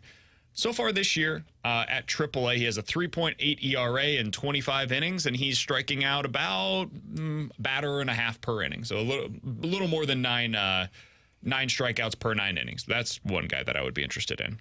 Another one is another minor league reliever, Brandon Eisert.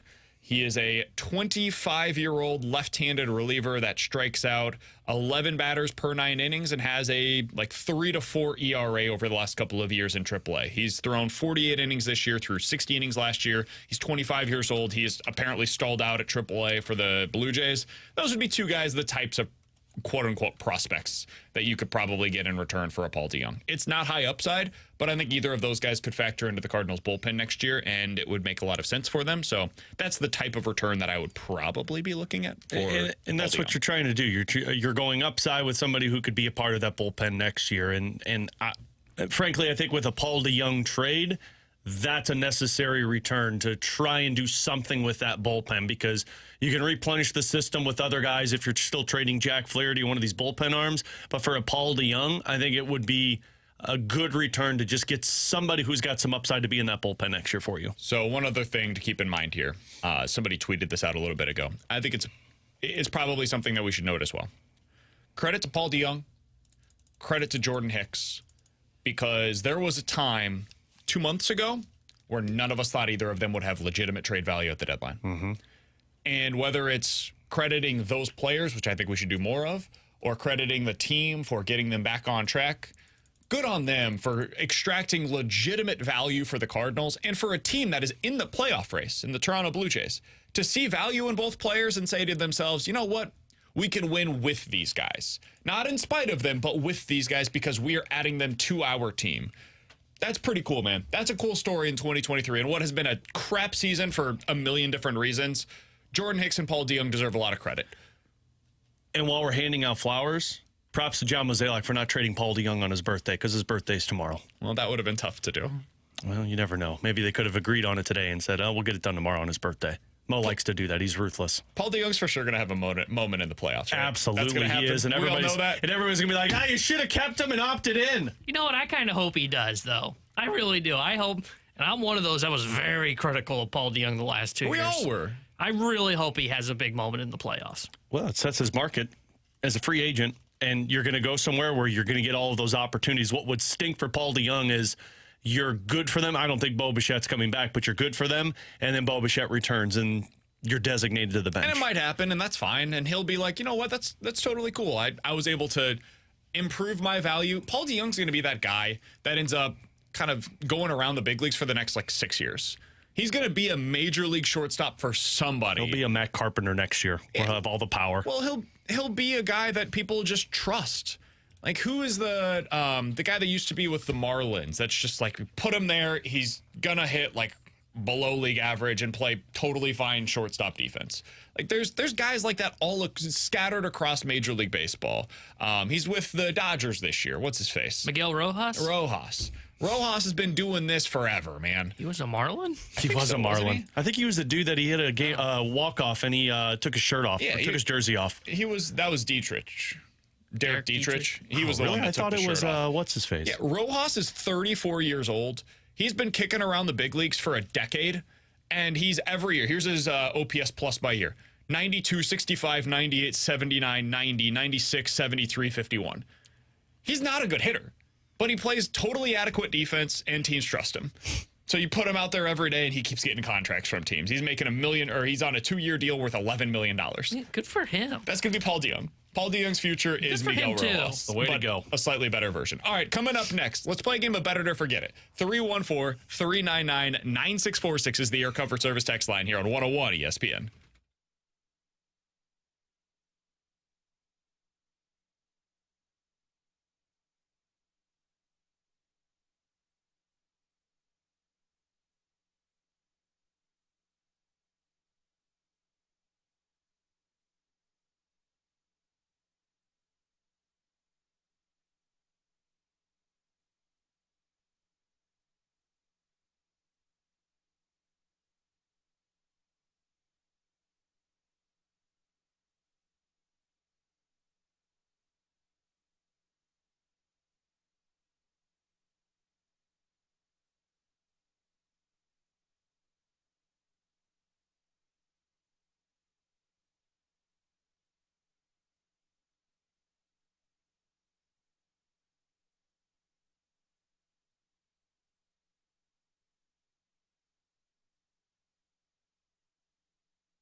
it or forget it on 101 ESPN. Brought to you by Train Heating and Cooling. Visit traininfo.com. It's hard to stop a train.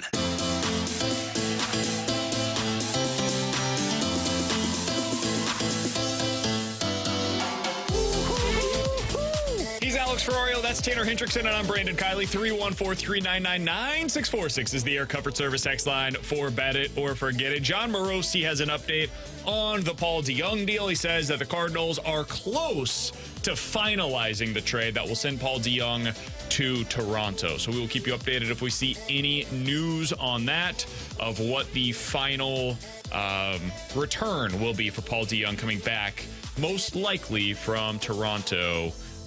So Paul DeJong likely heading to the Blue Jays. Once again, the Cardinals and Blue Jays matching up for a trade at this year's deadline. All right, let's get into Bet It or Forget It, guys. Let's start with this. Guys, bet it or forget it, Jack Flaherty is a Cardinal in 2024. Forget it. I don't think they will. And I think that if they don't trade him and say, well, we're going to see if we can get him signed, they don't get him signed. And I think he walks in free agency and people are upset that they didn't trade him. So I'm going to say forget it. I'm going to forget it right now, but I got to say, as the minutes and seconds start to tick away, I'm losing faith and saying forget it, because I am not seeing his name connected anywhere so far. Maybe it's because we're waiting to see what happens with Eduardo Rodriguez and Michael Lorenzen, but I still think he will be a guy that, as teams start to fall off the list and lose out on Rodriguez, teams will pivot to Jack Flaherty, and I still think the Cardinals can get a good haul for him, so I think they'll end up pulling the trigger. So I'm going to forget this. I think he's dealt and then signed somewhere else in the offseason. I'm going to forget it as well. I think he's traded today.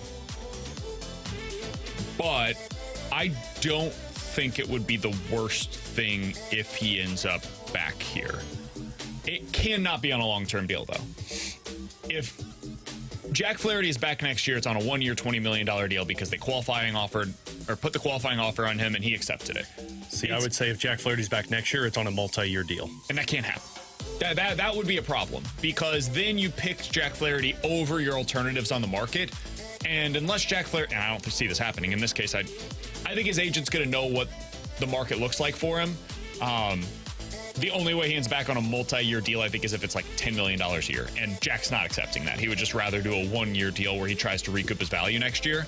I think what you will end up seeing is either the QO or he ends up hitting free agency and accepts a multi-year deal elsewhere. So I do not think he's back, but I'm starting to wonder if it would make sense for him to be. Alex? All right, guys, bet it or forget it. A former Cardinal, wins the World Series this year. I mean, it'd be hard not to. Very true. Numbers game. Very true. So you got the Rangers, you've got the Blue Jays.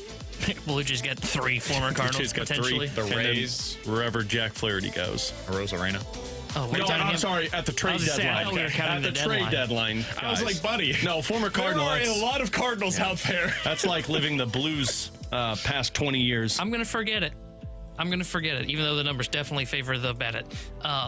I still like the Braves as the team that are going to be the ones that go all the way. They've got the pitching, they've got the offense, and I don't see them connected to anything that the Cardinals are selling. They are in the market for a starter, but I've not heard Jack's name connected to them. So I'm going to forget this. I'm not as... I like on the Braves, by the way, would be fun. Yeah, I like what Texas has done at the deadline, but I have some serious concerns about Scherzer, and I think they look back on potentially regretting that deal. So I'm going to forget this. I think it's the Braves, and I don't think they're requiring a Cardinal to win it all. Man, I wish I knew where Jack was going, because I think that could change. Let's say he goes to the Dodgers. If Jack went to Baltimore, for example, can Baltimore win the World Series this year? I think they can. Oh, I don't think so. I don't think they have enough pitching still. I think I'll he goes say to the bet Dodgers it for the hell of it, because I've got a lot of outs here. Because the Cardinals are still going to make more moves, we would think. So I'll say I'm going to bet it, because I just scatter all of these people. Scatter your seed across Major League Baseball. Cardinals, that's what they've been doing for years, and I think it'll continue to blossom for them. Nice save there at the end. I'm going to say bet it too. I think he goes to the Dodgers, and I think Dodgers win it. Because, of course, Jack Flaherty's going to go to the team that wins the World Series. The Dodgers winning the World Series in what was supposed to be a rebuilding year would be just chef's kiss. Especially when BK ished on the Have entire you guys roster. looked at their roster? It's terrible. The Dodgers are bad. And I feel like, the meme, they can't keep getting away with this. No, the Cardinals are bad. The Dodgers shouldn't be good. Nothing about that team is impressive. They've got 3 future Hall of Famers, and then the rest of the team is crap. JD Martinez is back to being a top 30 hitter in Major League Baseball, and it doesn't make any sense, dude. Speaking of the Dodgers, Ken Rosenthal, Rodriguez sources are Rodriguez possible for the Dodgers, according to The Athletic. Of course. They should get him and Justin Verlander. And Jack Flaherty. They should, seriously, because their rotation is not very good. Isn't Jason Hayward, really good for them this year? Great for them this year. You go to the Dodgers to reinstall your career. Max Muncy's been great. Will Smith's been excellent. Mookie and Freeman are putting together legit MVP caliber seasons again. Like I said, JD Martinez has been awesome. Hayward's got an OPS of 800. None of it makes sense. None of it. Someone texted in and said, that's the Cardinals, BK, who you're talking about. For the past 5 years, they can't keep getting away with this. Yeah, why does our down year look like this, but yet theirs looks like that? Unbelievable. Somebody on the text line said, guys, when was JD Martinez bad? He wasn't, but he showed signs of decline Serious last decline. year. Over the last 3 seasons, he's had 2 that were, for him, considered to be below average. Boston was begging people to take him last year at the If you're old deadline. and you think your career's over, you go to LA and you reinvigorate it. Yeah, the Cardinals used to be that team, and here we are. To be fair, they can't keep getting away with this. They did it last year with Albert, so Yeah, half Cardinals the have season. done it. Yeah. They get credit for the second half of Albert.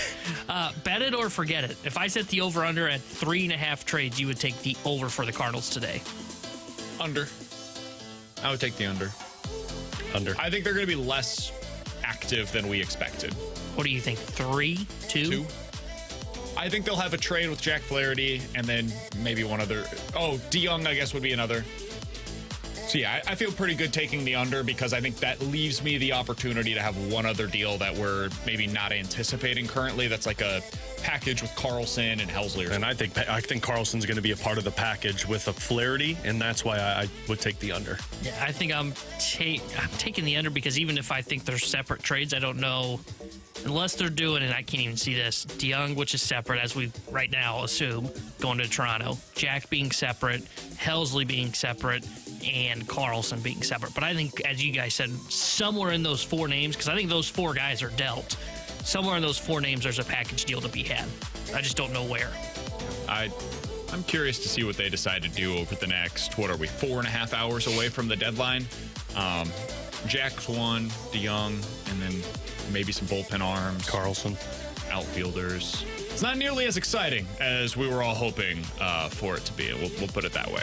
314-399-9646 is the Air Comfort Service text line for Bet It or Forget It. We'll get to a couple of these here before we get to the next segment. Guys, bet it or forget it. Nolan Gorman has more home runs this season than Jordan Kyrou has goals next year. That's a fun one.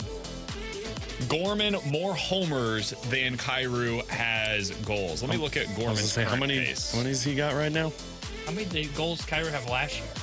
35? 35? Right?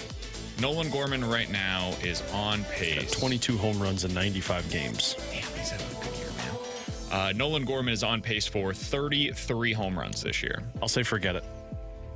I think Kyrou has a big year this year. Big year offensively or big year big as year offensively? You knew takes a real step forward. You answered that question before you even asked it. Yeah, I'm not expecting the defensive side of things. Which is why he's better. probably going to score 40 goals and just be awful defensively. I'm going to forget this too. I think Kyrou finishes with more goals because I can see Kyrou getting 37 to 40 goals. Gorman, it's going to take a really big hot streak to get up to 40. As you just said, his pace is at 33. Plus, the Cardinals won't put him on the I was going to say the Cardinals won't put him on the IL to get better. So I just don't understand, man. It's hard making sense. Just put him on the injured list, man. None of these games matter. Is he sleeping in Tyler O'Neill's bed? Oh, we need to get somebody to the bottom of this. Where are these people sleeping? Can we get them better Somebody beds get on the the damn road? futons out of their rooms. John Heyman, Paul DeJong goes to the Jays. Yep. It's official. Well, yeah. Yep, breaking from Ken Rosenthal and Katie Wu. Sorry, man. I stole you from the breaking news sound. Yeah, I had the button right here. I'm sorry. Let's reset. Second time. Nothing has happened yet. 101 ESPN. breaking news alert. Paul DeJong's been traded to the Toronto Blue Jays. If you didn't know already. What would you guess is the return? 19-year-old catcher in A-ball. Theoretical. You don't have to give me like a specific player. 'Cause let's be honest, we don't know the Blue Jay system. Yeah. We should at this point, but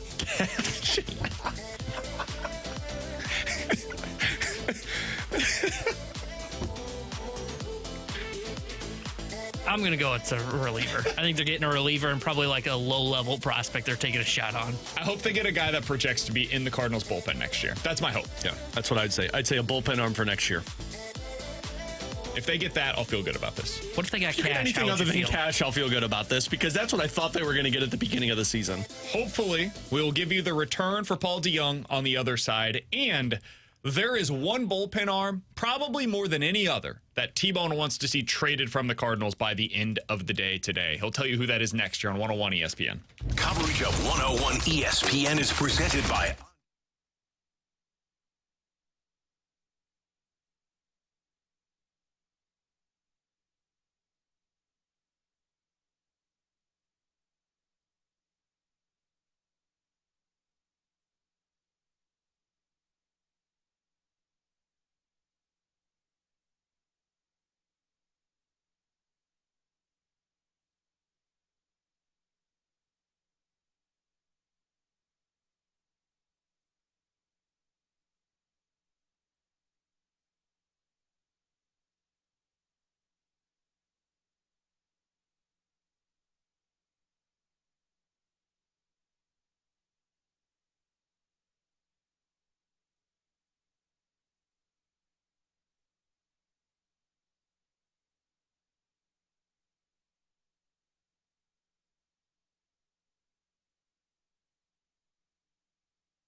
Tanner Hendrickson here with a Sports Center update driven by Johnny Londoff Chevrolet and Johnny Londoff Autoplex. The breaking news of the day, the Cardinals have traded Paul DeJong to the Toronto Blue Jays.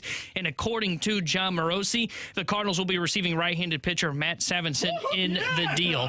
And the Cardinals will be back in action today as well as they play the Minnesota Twins. They start 3 game sets tonight, 6:45 first pitch. Pablo Lopez on the mound for Minnesota. Miles Michaelis gets the start for St. Louis. And if any other deals break today, we'll be sure to break them here on 101 ESPN. The Sports Center update was driven by Johnny Londoff. Find your road shop 24/7 at londoff.com, londoffautoPlex.com. Are you kidding me?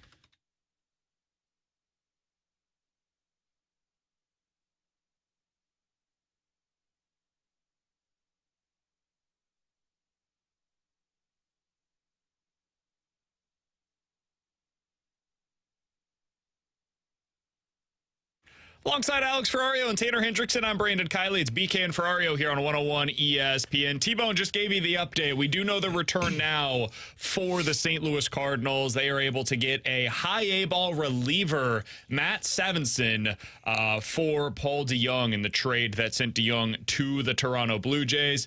Alex Savinson this year is a 6'5", 235-pound reliever. He was drafted in the 13th round of the 2021 MLB draft. Like I said, he's 24 years old. He's in high A ball right now, and he's having some serious success in high A ball for the Blue Jays. A 1.1 ERA so far this year in 26 appearances.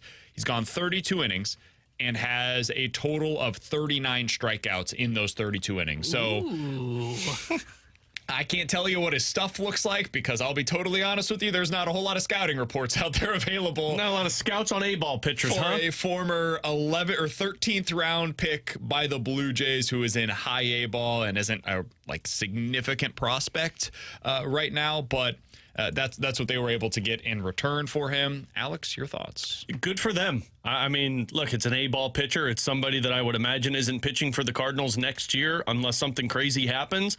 But you got swing and miss. You took a chance on a young pitcher in A-ball who's got some upside for a guy that at the beginning of the season, we just assumed the Cardinals were going to have to DFA. So you got something in return for it. And somebody just texted and said that he got called up to AA yesterday. Oh, good. So I was going to say, he's right on the cusp. Moving on up. I was going to say, I would assume the Cardinals will put him in Springfield after they acquire him, especially because of what his numbers are in high A that you just read. So, I mean, once you're at AA, I mean, you're just a Jordan Hicks went from A-ball to Major League Baseball. I mean, this is a guy that you bring into the system. He's probably not going to pitch this year at the Major League level. I don't expect that. But, I mean, if he pitches well in Springfield, there's a chance that he has a chance to win a job out of the bullpen in spring training. Or if not, worst case scenario, go down to Memphis and then can earn a spot from there next season. So he is a guy that I'm not sure he factors in opening day of next year. I think he's got an outside shot, but he's definitely a guy that is probably in the plans for 2024 in the pen, I would say. Here's my bigger question. What are you more excited about, the return for Paul DeJong or that Taylor Motter starting at shortstop the rest of the year?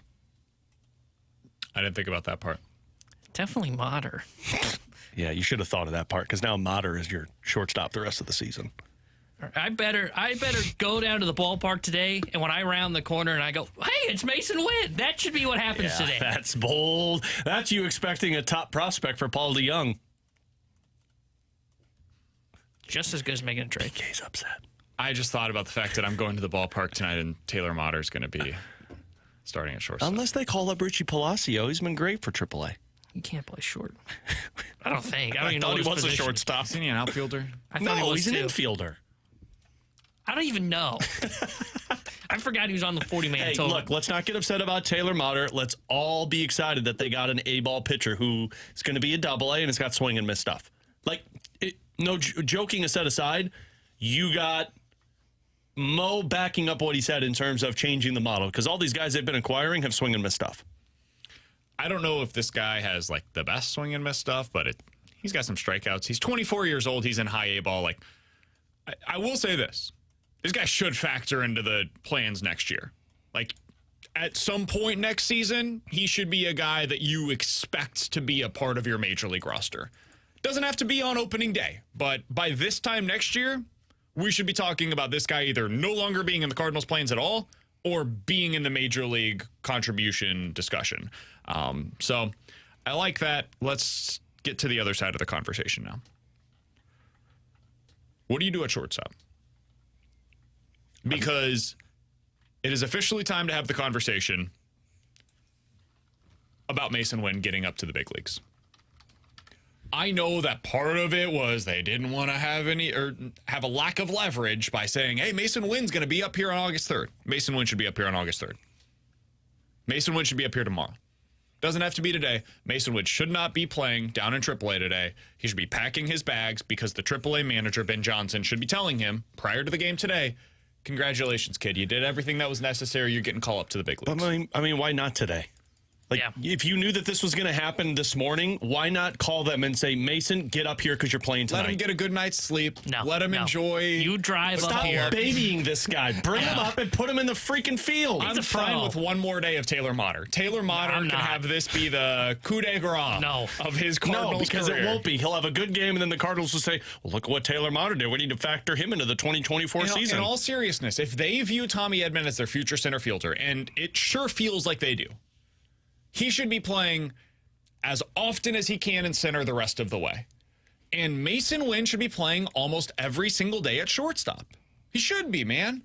This is the guy that you've been betting on. You were right, seemingly, based on everything that he's done down in the minors so far.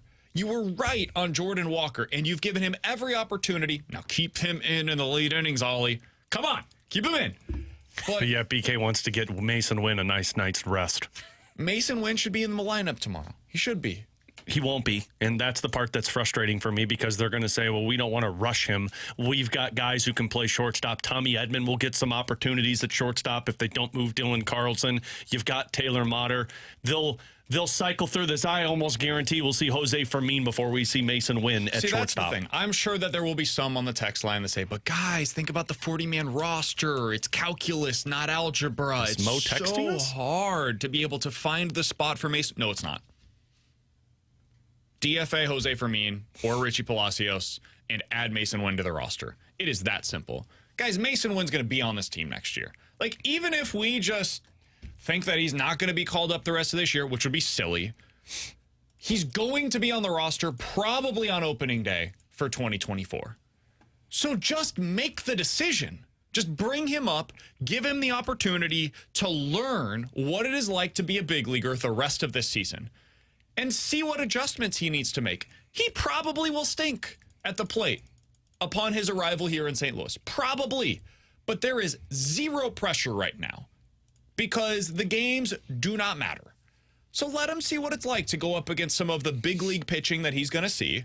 Let him find out what adjustments are necessary before getting into the big leagues next year. Let him find out what it's like to play in a Cardinals uniform when there is no pressure to do so, which is the first time that's happened in 15 years. Take advantage of this opportunity that you have available to you right now if you're the Cardinals. Think about how many prospects have been crushed by the expectations, the weight of playing in that uniform. You don't have to do that this time around with Mason Winn. His early opportunities can be with no pressure. Do it. Get him up ASAP. If that's tomorrow, fine. I can live with the fact that it's not today. But it should be sooner rather than later. Don't make this call up in September. What's the reason to wait? What is it? There is Rookie none. of the Year eligibility. Can he still be eligible? Isn't it like 150 at-bats? I mean, I think he would reach that if he came up now, What are you but it calling him shouldn't up matter. and sitting him on the bench? But I think BK's right. I think he would still have the rookie kind of tag on him next year. But again, I don't even care about that. I know if you win Rookie of the Year with a kid, I was being sarcastic, by the way, guys. I know, but there is it is worth the conversation. If a player wins Rookie of the Year or 45 total days on an active roster, so he would not be eligible most likely next year if he was called up now. I don't care. I don't. That is secondary to any of the conversations that we're having right now. It is.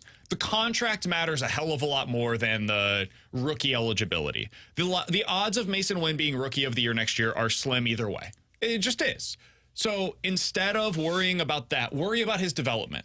And if you think he is ready, and it sure seems like he is at least on the cusp of being ready based on what he's done down in the minors over the last 3 months, where he's batting .300 and has an OPS over 900, then let's see what it looks like. Let's see what it looks like. If the explanation is the 40-man, BK might lose his mind on the air tomorrow. We're going to ask this of John Mozeliak whenever we go out to the ballpark later today. This will be one of the first questions that is asked. Will you phrase the question, if I were you, I would put him on the 40-man roster? And then I want him to respond with, well, it's not your job. The only way that happens is if I say, if he asks, well, what would you have done? I would say I would call up Mason Winn, and he would say it's not your job. Okay. And if he does, I'll make sure he does. I was going to say, stand behind him, T-Bone, and do like that voice, just sneak him and be like, well, if I were you, Mo, I would have called up Mason Winn. Somebody said Jordan Walker could win Rookie of the Year next year. What?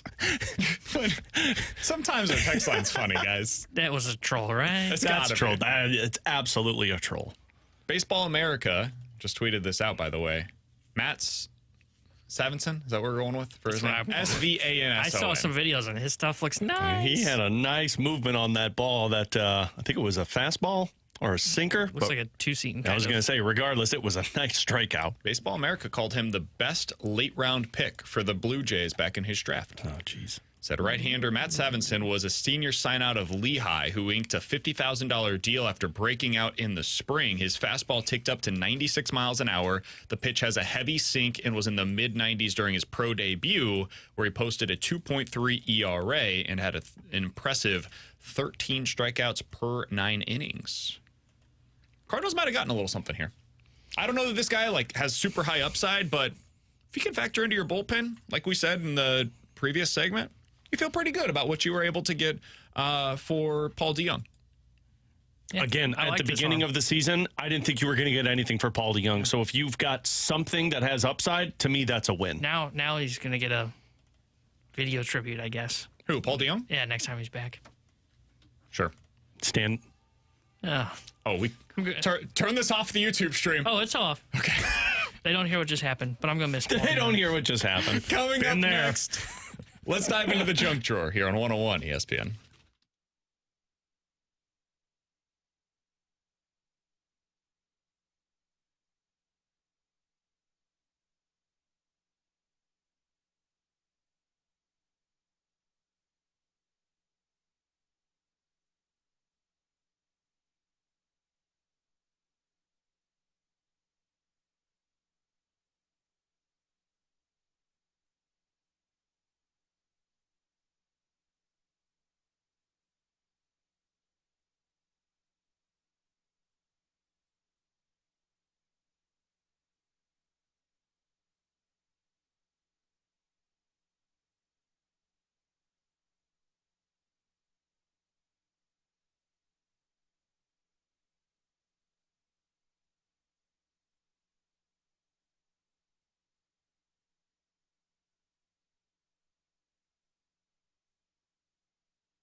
BK and Ferrario. Brought to you by Fenton Bar and Grill. Best trashed wings in Missouri. Dine in, carry out, 7 days a week.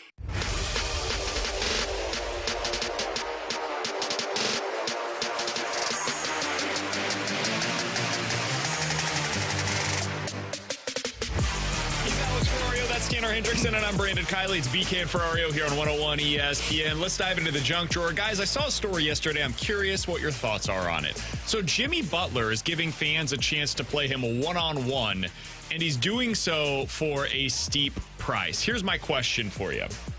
It's about $700, by the way. You got to pay $700 to play him one-on-one. I'm sorry, let me rephrase this. To get your ass kicked at one-on-one against Jimmy Butler? Yep. Okay, cool. What would you, if you could play any sport with any athlete, who would it be? Golf with Tiger Woods. Really? Yeah.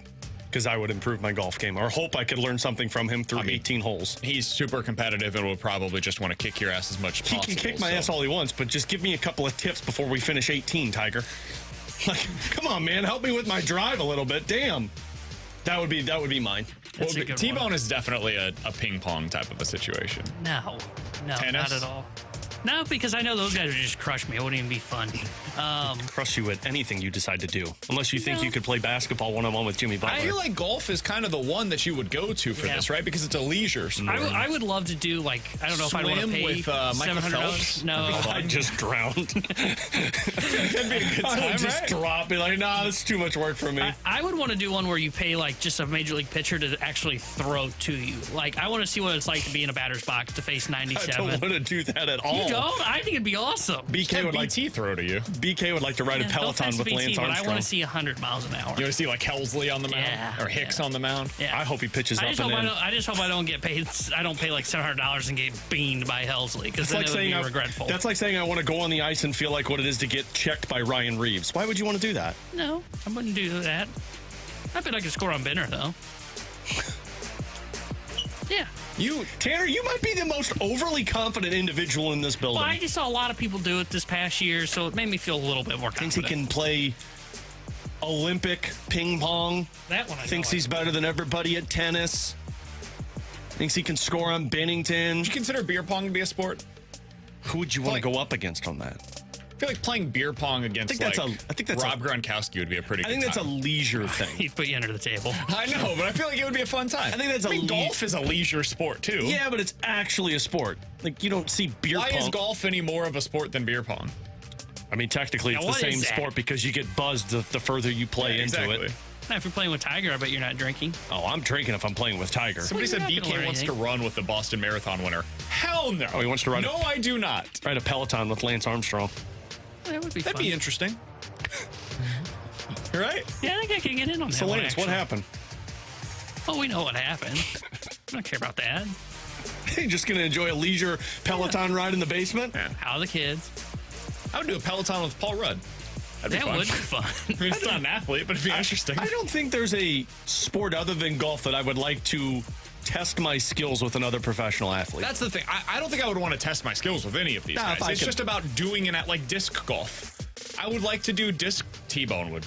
Oh God, T-Bone! I can see him drooling right now. The idea of I hate disc golf with like fun. I hate disc golf. He's going out there with trying to think of his favorite guy. Like Jose Fermin. No. Think about the conversation. Fermin have to pay me to go play disc golf. There is nothing more frustrating than trying to throw a frisbee correctly. Go sideways, you get the wrist all jacked up. Doesn't go straight. I hate frisbee. I love playing disc golf. I would want to. I'm trying to think who the perfect athlete would be to play disc golf with. Mookie Betts would be. He's got to be great he would at beat it. the hell out of you. Oh, I know, but it'd be great. I would watch him and go, "How are you doing another this?" good Why is Mookie Betts apparently is an incredible bowler? Yeah. I know. That's why I thought of him, because I'm thinking of someone Mookie Betts would be awesome at disc golf? He's good at everything. Yeah, Shohei. There are just certain guys that are just amazing at everything, right? I'm sure you guys had this kid in high school. Like, he might not have even been like the best athlete at the school. Tanner, obviously. Tanner, obviously. Tanner was an all-state guy and the only. guy that any rec sport that you play, like you go play badminton in PE, right? Or you playing foursquare, you're playing a game of pickup, or you go out there and kickball. Like What a tetherball, whatever it is. Tetherball. Oh my God, dude! You never played I tetherball? love me No. some tetherball. That was definitely a 90s game for the 90s. Dude, You played there's tetherball, right? nothing more fun than like 30 minutes of tetherball. Ping pong, like anything that you did, it was like, that guy is really good at this. Golf, he just suddenly is a good golfer. Like, that's Mookie. I heard bowling. I heard the Rich Show guys talk about this yesterday. Did you ever play wall ball growing up? Yeah, we played wall ball during the pandemic, me and Kara, all the time. Wall ball. Played wall ball with your wife? Yeah, all the time. Are we talking about the same thing? I think so. No, I don't think we are. Okay, what Mine is when you throw a ball at the wall and the guys back there have to catch it, and if you mishandle it, you got to touch the wall before somebody else throws it at the ball. Oh, no, we just played you like were playing tennis wall off ball. of a wall, basically. Yeah, no, you were called it playing wall boredom. ball. You were playing boredom there. Yeah. Dodgeball is another one. That would be fun. Yeah. See, the thing about this is you got to pay somebody to do this because you're paying Jimmy Butler. Yeah, $700. I'm not paying anybody other than Tiger Woods to play golf with because then I can feel like I can fix my golf game. John Daly would be fun. That's going to be more of a party. I might pay a basketball player just because I want to see what it's like to play against him. Oh, I know dude. I get killed, but I remember if I had like I forced one missed shot. Brian Scalabrine is like the most average of average NBA players, right? He was like a long-time NBA veteran that was the 13th man on a team, 8th guy off the bench, like never played really. He now hosts a podcast, and he did this thing where he was like, hey, if you want to play one-on-one against me, go ahead and come on out to the rec center. He just destroyed everybody that he went up against. And at this point, he's like 37, 38, 40 years old, right? And his point was, you guys don't realize how good the worst player in the NBA is. The worst guy in the NBA would be the best basketball player that you ever saw in high school, most likely. Yeah. Like that is the level of entry to get in. So for us to try to go up against anybody in the NBA, we would not score a point. No. You would get beat whatever it's going up to, that to 0. Yeah. Because of how incredibly good these guys It would be fun though just to see it like one-on-one. What's it like to guard Jimmy Butler in the NBA? Even though he'd like blow right by you or like jump over me. I don't think there's any guarding. Just to feel the speed of. I'd go to like take a charge and he'd just go over top of me. That would be like an eye-opening moment for people to like put skates on and go on the ice and see how fast these guys truly are, or in football to see how far these guys are like heaving that ball. That would be more of the eye-opening moment to see. Somebody on the text line says Dylan Cease plays disc golf. Ooh. Didn't we talk about this before? I thought we talked about Dylan Cease being a disc golf guy. If there was ever a reason and we to were bring like, him oh, to we should St. come Louis, to St. Louis. it's so T-Bone has a friend to play disc golf with. T-Bone needs a friend. Yeah. What can the Cardinals learn from the struggles this year offensively by the Yankees, the Mariners, the Mets, and the Padres? All 4 teams were expected to be legit contenders this year. All 4 have fallen flat offensively. Why is that? We'll do it next here on 101 ESPN.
He's Alex Ferrario. That's Tanner Hendrickson, and I'm Brandon Kiley. It's BK and Ferrario here on 101 ESPN. We're just having a grand old time here on 101 ESPN. On deadline day. Yeehaw. Oh, wait, that's next segment. Alex. Come on, man. Sorry. The Athletic is reporting that Dylan Carlson is a trade target for the Yankees as they look to upgrade their outfield. Now, this is not breaking news. We've never heard that before. Yeah, we've been hearing about the connection between the Yankees and the Cardinals seemingly as long as we've been hearing about the connection between the Cardinals and Nolan Arenado. That being said, I do think it makes a ton of sense for the Yankees to acquire Dylan Carlson.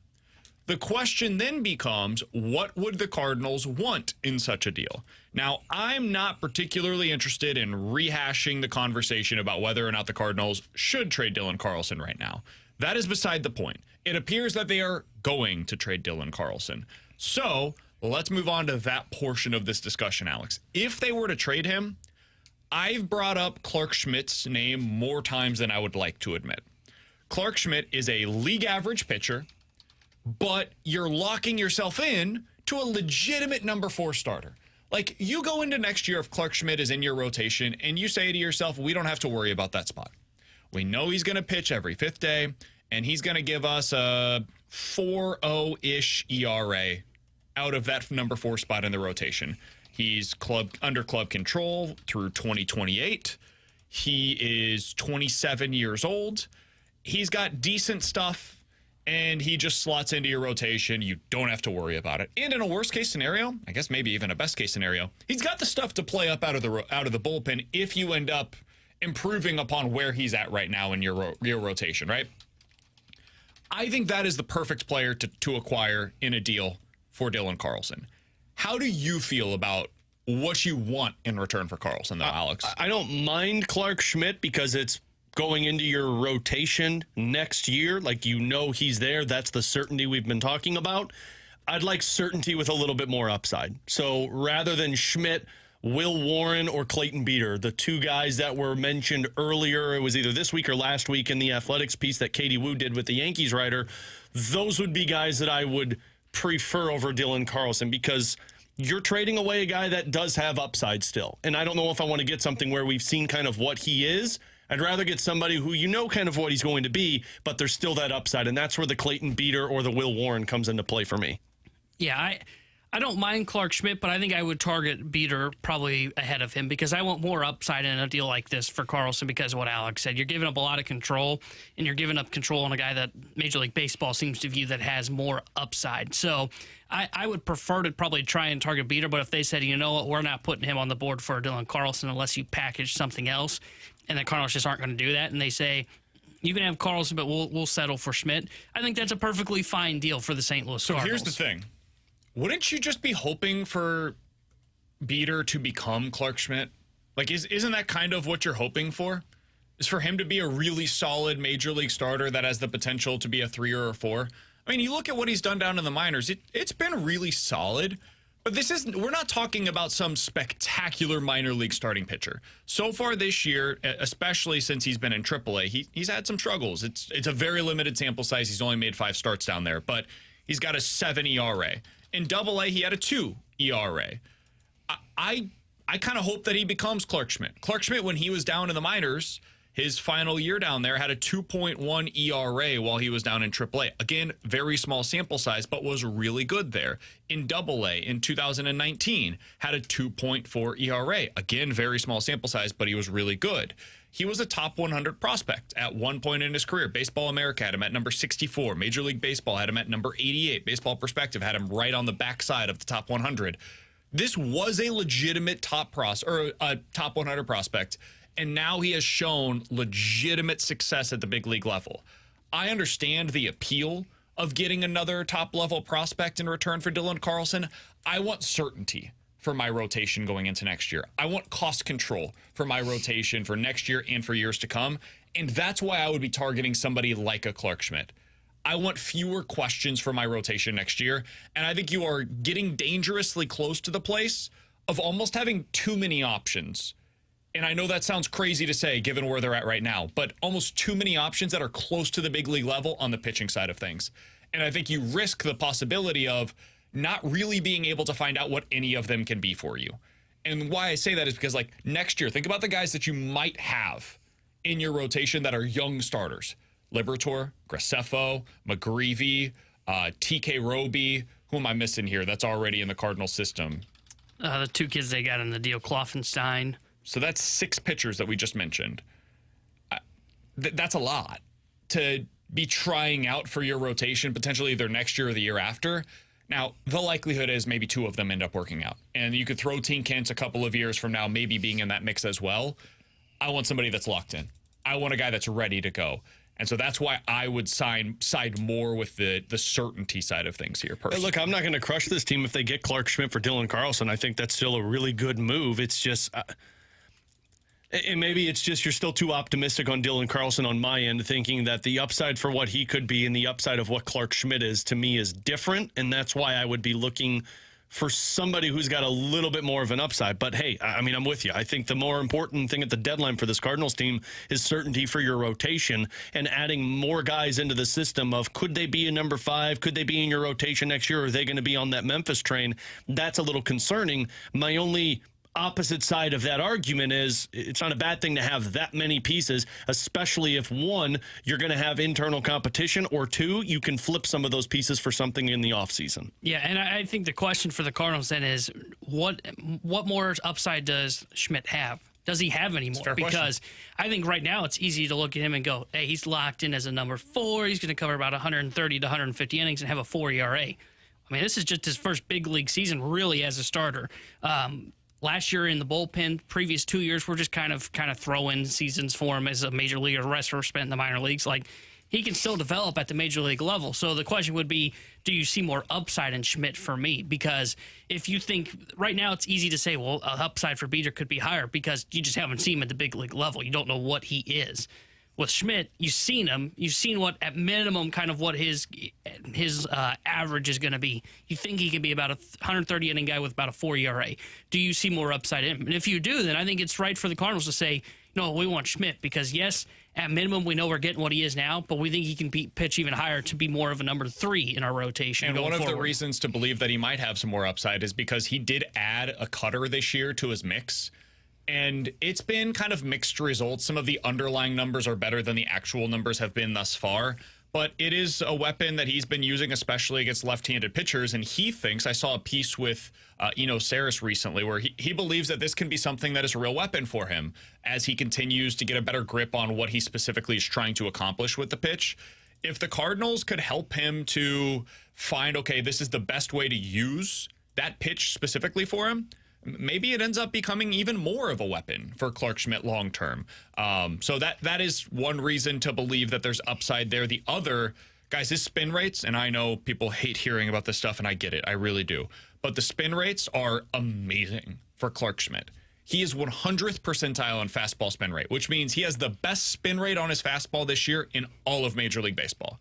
His curveball spin rate, 95th percentile, which means only 5% of Major League pitchers have a better spin rate on their curveball this season than Clark Schmidt has. So there might be some more upside there as well. He's got great command of the zone. He's got okay swing and miss stuff. Not great, but okay.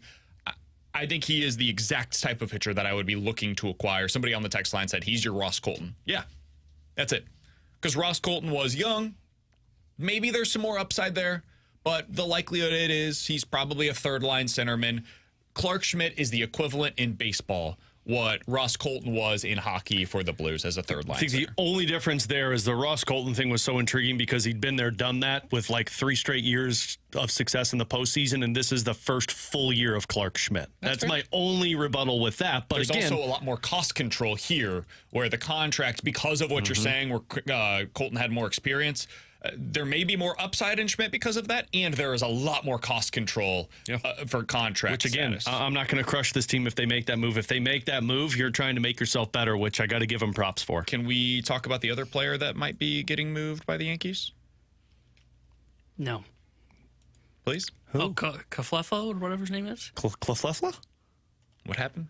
What's his name? Giancarlo Stanton's coming to St. Louis. He changed his mind. So the Mississippi River is now the new beach. According to the New York Post, they are considering trading Harrison Bader at the deadline as well. It looked good in Philly red. Look good in Tampa. Would you be interested in bringing him back and getting him on a 1-year contract extension? Sure, if he's going to sign a 1-year contract extension. For less than $10 million. How am I filling his spot in center field the 60 games he's out because of his foot issue? We know how they're going to Tyler O'Neill. Who said O'Neill and who said Edman? Figure it out yourself. I said Tommy Edman. Okay. Yeah, I guess it'd be fine. No. I could kind of convince myself. I got to squint a lot and, be really tired if I'm going to make that trade. Your team's defense is great in the outfield for 60 games. Yeah. My concern with him is his You know what being good for 60 games will get you? Tyler O'Neill. Yeah. Between Tyler O'Neill, Tommy Edman, and Harrison Bader, I've got a really good outfielder. Oh, my God. You combine all three, and I've got a really good player. We just said we want more certainty, man. In the rotation. We don't want to do a 2023 again, do we? I don't. Bader's interesting as a possible bring him back, but his injuries are too much of a concern. I think it's part of the reason they traded him last year to get Montgomery. So if they did that, I have a tough time on. Yeah, okay, let's bring him back. Also, if you bring him back, that means Jordan Walker's never playing the outfield for the rest of the season. I think what it really means is they're probably trading Tommy Edman. Yeah. If they were to bring back Harrison Bader in this deal, I think it would signal that they are seriously accepting offers for Tommy Edman, which, if I'm being totally upfront, I don't think that it's likely that this ends up happening. I think he's probably going to go to a team like the Phillies that want center field defense. But I would be. Boy, if you bring Bader in, that 40-man roster spot, it's going to get clogged once again, and you won't see Mason Winn this season. Coming up next. Another good reason. It is the crescendo, the final day of the Major League Baseball trade deadline. Roundup, yeah! Here on 101 ESPN.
Major League Baseball trade deadline. Roundup, yeah! Hold on, man. We got to do the hats. Okay. So I'm going to have to put this on. I was saying, I got to take my hat off. Hold on. There we go. So if you want to check us out on YouTube, so poorly executed. you can do so at 101 ESPN STL. It's got the string and everything on it. Here, Props check out to my WIL. hat. Check out my hat. I didn't get one. Yeah, you're not a part of this Major League Baseball trade deadline roundup. Yeah! All right, let's go around Major League Baseball for the final edition of the MLB trade deadline roundup. For now. Paul DeJong has officially been traded to the Toronto Blue Jays. In return, they got a high A ball, maybe double A ball. It sounds like that's where he's going to report to the Cardinals. Alex, he's a reliever. He's a sinker baller. I like the return. This guy could potentially factor into your plans in 2024. Yeah, you went young with this, but I think it's good that you went for a younger pitcher in A-ball that's going to be in Double-A for the Cardinals the rest of this season. By next year, you're talking starting in Triple-A and making competitive opportunities for the bullpen throughout the season. So, again, I didn't expect you to get anything for Paul DeJong at the beginning of the season. I thought it was just going to be a matter of go through the year and then let it play itself out. Maybe option him, maybe not option him, but instead the Cardinals got something back, so that's good for them. Yeah, I love the return they got for him because this reliever that they've got, I think he's got it factors into the plans in 2024. You should mention his name. It's stuff. Matt Svanson. Yeah, Svanson. We're not sure on the pronunciation. There's not a guide on Baseball Reference. That's what happens when you're at A-ball. Big Matt. Big Matt. He's 6'5", 235. So he's I like Big Matt because I think he's got swing and miss stuff. I've seen some videos of his fastball, and it's got some really good movement on it. Looks like two-seam kind of sinker action to it. So I like the arm that they got, and if he continues to dominate in Double-A like he did in high A-ball in the Toronto system, probably finish the year in Double-A this year, and then the hope would be he can fight for a bullpen spot next year come spring training. That bullpen is big enough for everyone. Credit to Paul DeJong and credit to Jordan Hicks for turning their seasons around in a way that the Cardinals were able to get anything in return for those guys. And not just anything, getting something of significance. They got a guy that could factor into their bullpen next year for Paul DeJong and two pitchers that could be in their rotation within the next couple of years in return for Jordan Hicks. And let's not count out that the Cardinals could always go back and bring Paul DeJong back next year and round it up once again. All right, John Heyman is reporting that teams have been calling about Dylan Carlson and other Cardinals outfielders, but the Cardinals are unlikely to move on Dylan Carlson unless they, quote, get a young MLB starting pitcher back.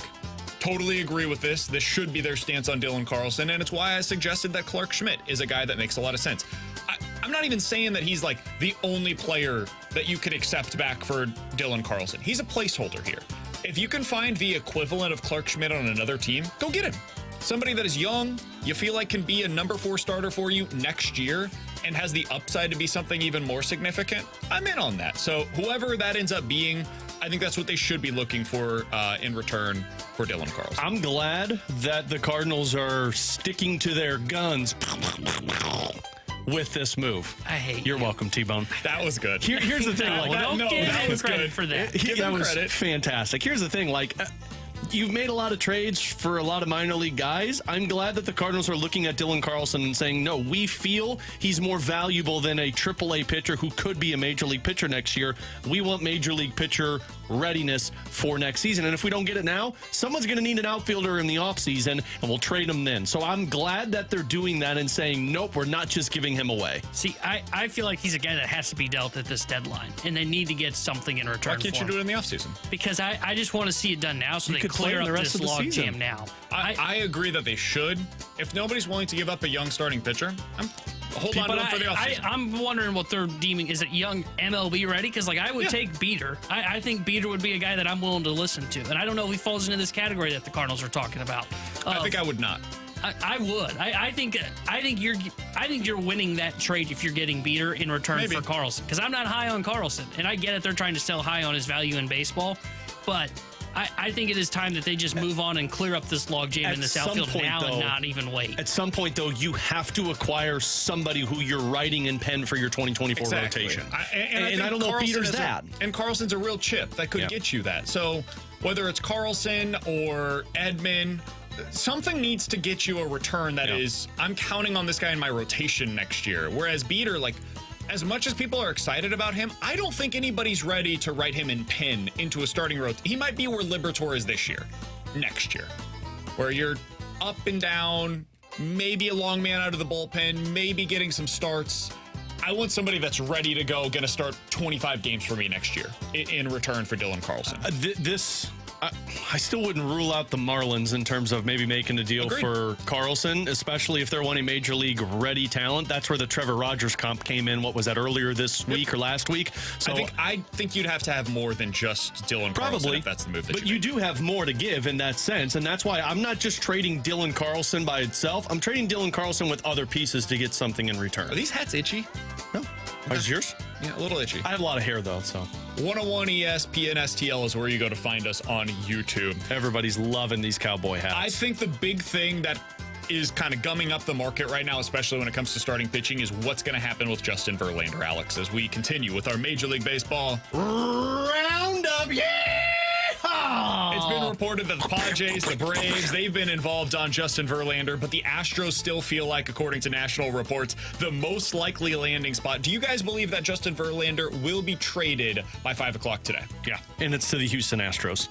And that's the only spot that I could see it going down. It's probably the only spot he's willing to go to. And now it's just a matter of the Mets acting as if they can get a lot in return and then realizing that our team's bad. We need to trade Verlander. He's only going to go to one spot, so just give us what you need. That's what the holdup right now is. That's going to be a holdup all the way until 5 o'clock, and then they'll say, whatever, just give us who you can. Just let's get rid of Justin Verlander. Yeah, I think he's dealt, and I think it's to Houston. Now, I'm not as confident in that happening as Alex just was, because I could see the Mets just saying, hey, we don't have to trade him. I don't care if he's unhappy. You know what he is next year? He's under a contract. So I can see where the Mets hold out. I think they're targeting an Astros starting pitcher, one of their young starters in their rotation right now. So, but I do think it does get done. I do think he goes to the Houston Astros. I think so too. I think this is kind of like the last time that he was dealt, where it comes down to the final moment before it is official that he ends up getting traded. And I do wonder what that means for the rest of the market. I think that other teams will know by then that they are out of it for Justin Verlander, but I think teams get frustrated at that moment where they say, we can't wait anymore, so we need to go somewhere else. The same with Rodriguez. We got to pivot. Yeah. I think the deals are probably basically done, where like the Cardinals know what the return is going to be from 10 different teams if that team pivots from their current asking price and instead asks for Jack Flaherty. And it's the Cardinals evaluating, okay, which deal makes the most sense. So when that they call, they say, fine, deal, let's go. And it's the other teams that are saying, we got to know when that moment is to turn our attention to Jack Flaherty. And that's probably in the final hour or two. All right, final thing here, guys. The Tigers are one of the teams that the Cardinals should also be looking at as we continue with our Major League Baseball trade deadline Roundup. Yeah! Michael Lorenzen, Eduardo Rodriguez, those are the two starting pitchers that are potentially, for some teams, even ahead of Jack Flaherty, Alex. I was surprised to see this by Jim Bowden, who said that he thinks Jack is behind Lorenzen, Eduardo Rodriguez, and Verlander in the pecking order. Alex, do you view it that way? I don't. I would say he's behind Verlander, and I could hear the argument with Eduardo Rodriguez. But him being behind Michael Lorenzen, there's no way. I mean, Lorenzen's been good, but Lorenzen's just like what team said about Jordan Montgomery, where other teams look at him and say, okay, at best he's a 4 for us in a rotation. Teams look at Jack Flaherty and say, at best he's a 2 or a 3. The same can be said about Rodriguez, and we all know Verlander at best is an ace. So I would say Flaherty's third on that list. Yeah, I still think Flaherty's got to be ahead of Lorenzen, but it is interesting that Flaherty's name is not popping up in any conversations right now. Lorenzen has been connected to the Diamondbacks, Rodriguez connected to the Dodgers, so it does seem, though I'm surprised by it, it does seem teams are valuing those two ahead of Jack Flaherty, and I think most teams know they're not in on Verlander. I think now it comes down to waiting on Rodriguez and Lorenzen and then see who pivots to Jack. If I had to make a bold prediction right now, I think Jack Flaherty's a Baltimore Oriole by the end of the day. That would be where I think he's going. So I wonder if the Braves jump in last minute to get Jack Flaherty. The thing is, there's so many teams that need starting pitching that I think he ends up getting dealt, and I think it's for a pretty hefty price. That's why I don't think you see his name very much, because I don't know if teams are calling that right now because they know it's so expensive. Exactly. I think teams are trying to figure out, okay, what is our best decision here? Do we go Michael Lorenzen for a lesser price, or do we go with Jack Flaherty because the upside is so much greater? By the way, I really hope Lorenzen gets traded today, because I think he is, if the Cardinals don't make this move for a Dylan Carlson for Clark Schmidt type of a thing, I think he makes a lot of sense as a potential offseason signing for the Cardinals, either out of the bullpen or as a back end of the rotation starter. Last thing, we'll get out of here on this. Guys, there is one player that is apparently available today that could be a better reunion for the Cardinals, even than Harrison Bader. As we continue with our final edition of the Major League Baseball trade deadline. Man, I hope it's Lance Lynn. Roundup! It's definitely not. It's not Lance Lynn. He's already been dealt. That pony's already left the stable. Yeehaw, partner. That was a good one. Go Yeehaw, on. partner. Instead, it's Jose Quintana. We loved him last year after the trade deadline. He's got another year of control. I thought you were going to say Alex. Jose Martinez. I don't think he's in baseball He's anymore. not, but man, that would have been bad. Apparently, the Mets are listening to offers on Quintana. I think they're just trying to blow this thing up. They so bad. They hated everything about this season, so they're like, just get every one of these guys off my roster. I hate all of them. Quintana's 34 years old. He started 2 games. He's basically been who he was last year. Would you guys consider bringing Quintana back if it meant solidifying the back end of your rotation? Yeah, as long as I'm not giving up anything of substance. Agreed. I think the Mets might even pay you to take him. Yeah. You can have Juan Yepez for him. I'm in. And Dakota Hudson. I'm in. I just tried to Alec trade Burleson deck. for him? No. I don't think it would take that, but Yeah, I would because they would potentially be taking down some of the money. Maybe they get a better prospect than we're expecting right now. Because I would rather just go to the market and find that guy and pay around the money that I'd be paying Quintana. Like you just mentioned with Lorenzen, I'm not going to trade Burleson because I think Burleson could be a trade chip elsewhere, at least a part of a package. I would consider it. I don't know if I would do it, but I would definitely consider it because I do like the idea of a reunion with Quintana. Like Yepez makes a lot of sense in this scenario. Yeah, I do like a reunion with Quintana, though, because you're paying him $13 million for 1 more year to be in that 4 spot that we're talking about. I mean, you're going to have to pay that for somebody if you're not trading for them. So I don't mind the idea of trading a Burleson or one of your other prospects potentially to go out there and acquire Jose Quintana because I think he just fits perfectly, and you saw it work here last year, and that's the big thing for me. Ladies and gentlemen, that was the final edition of this year's. Don't you think we should do it tomorrow so that we can round up the rest of the trade deadline? I'll give it consideration. Please, we'll be doing it, and the cowboy hats will return. This isn't the last you'll hear of our MLB trade deadline roundup. I thought we were all going to do it at the same time. Yeah! Let's do it one more time. Take 2. Major League Baseball trade deadline roundup. Yeah! It's a good day at the OK Corral. Go to the break. T-Bone.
Tanner Hendrickson here with a Sports Center update brought to you by Saliga Heating and Cooling. Cardinals have made a trade today as they have traded shortstop Paul DeJong to the Toronto Blue Jays. And if any more news comes along today for the remainder of our show and throughout the day here on 101 ESPN, we'll keep you updated as the Cardinals will be back in action tonight. 6:45 will be first pitch as they start a 3-game set against the Minnesota Twins. Pablo Lopez gets the start for Minnesota tonight. Miles Michaelis on the mound for St. Louis. The Sports Center update was brought to you by Saliga Heating and Cooling, an independent American Standard heating and air conditioning dealer. BK and Ferrario, live from the Car Shield studio on 101 ESPN. So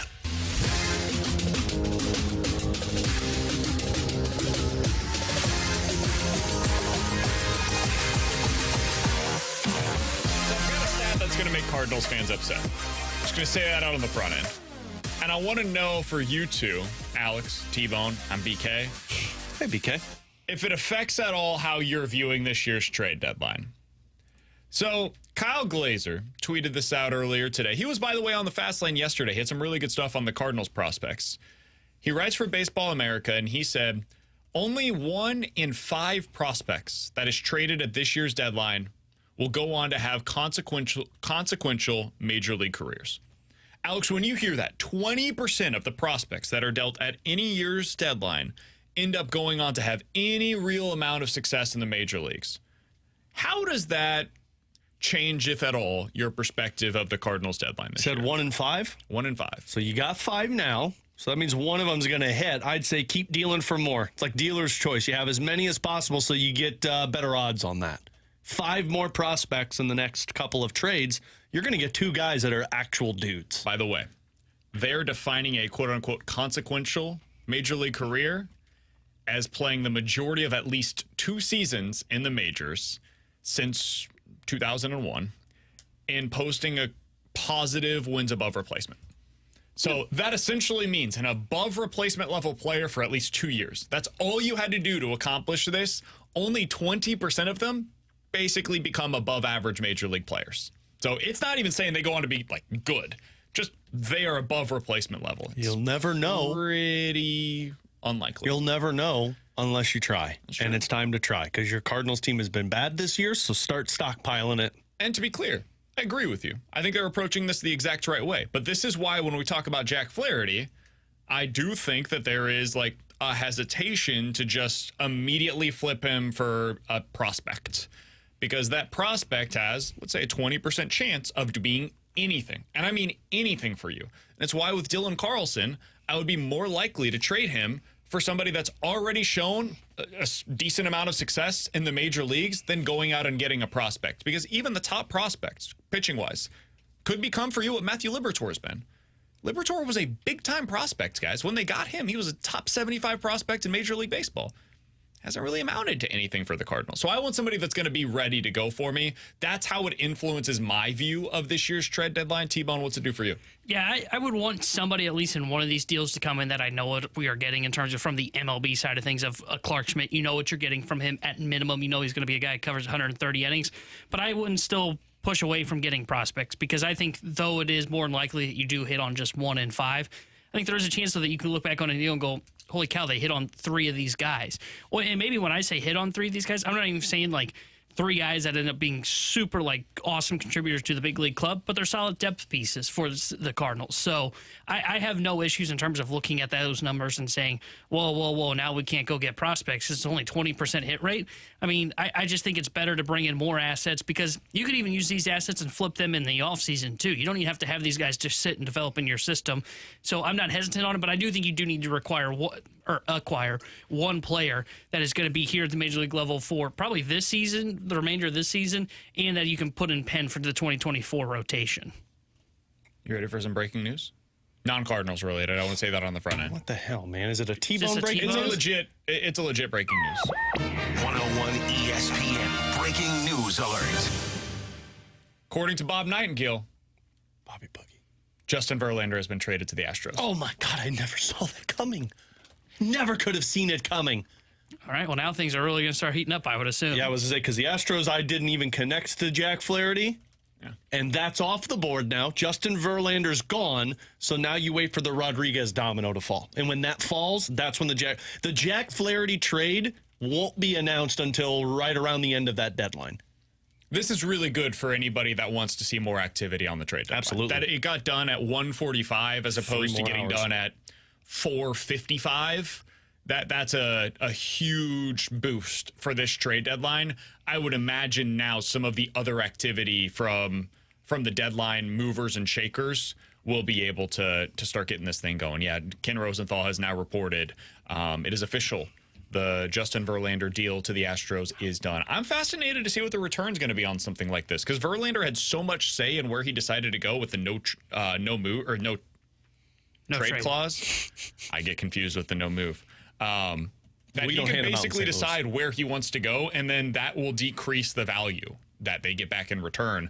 I'll also be curious to see if the Astros are paying down a significant portion of that salary as they did with Max Scherzer to get a better prospect in return. Yeah, I'm assuming the Mets are eating a ton of money in this deal to get this done. I would think so. And what I'm fascinated to know is the trickle-down effect this has on the Mets for next year, too, because Cole and I would expect is still going to be spending money, but it's not like all this money disappears from his books. I mean, he's still paying Scherzer quite a bit that's going to be on the payroll for next year. I'm assuming the same is going to be true for Verlander. If they trade Quintana, I'm assuming part of his contract's still going to be on the books. Like, the Mets might be going through a mini kind of retool, and I'm fascinated to know what their offseason looks like now and if they're moving any more pieces.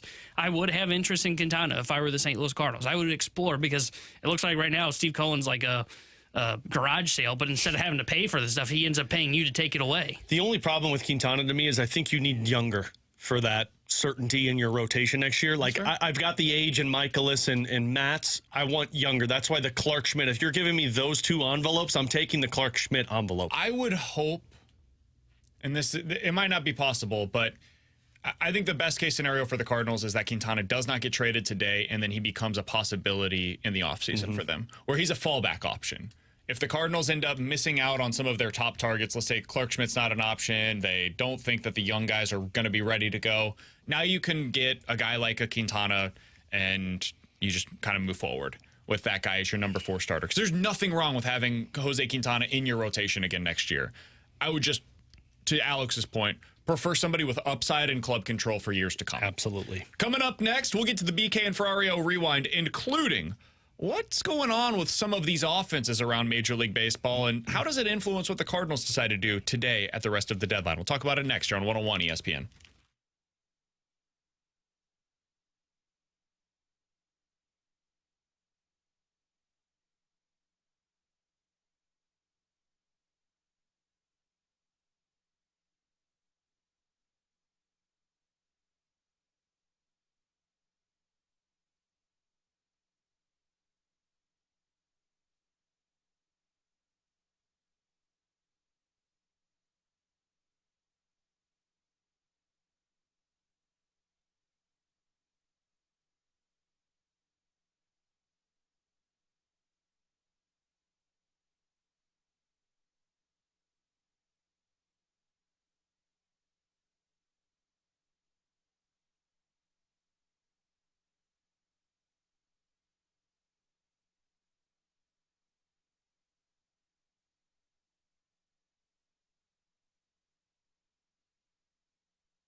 Daily Rewind on BK and Ferrario. Brought to you by Stewart's American Mortgage. Google the Bagel Loan, featuring 0 fees and 0 closing costs.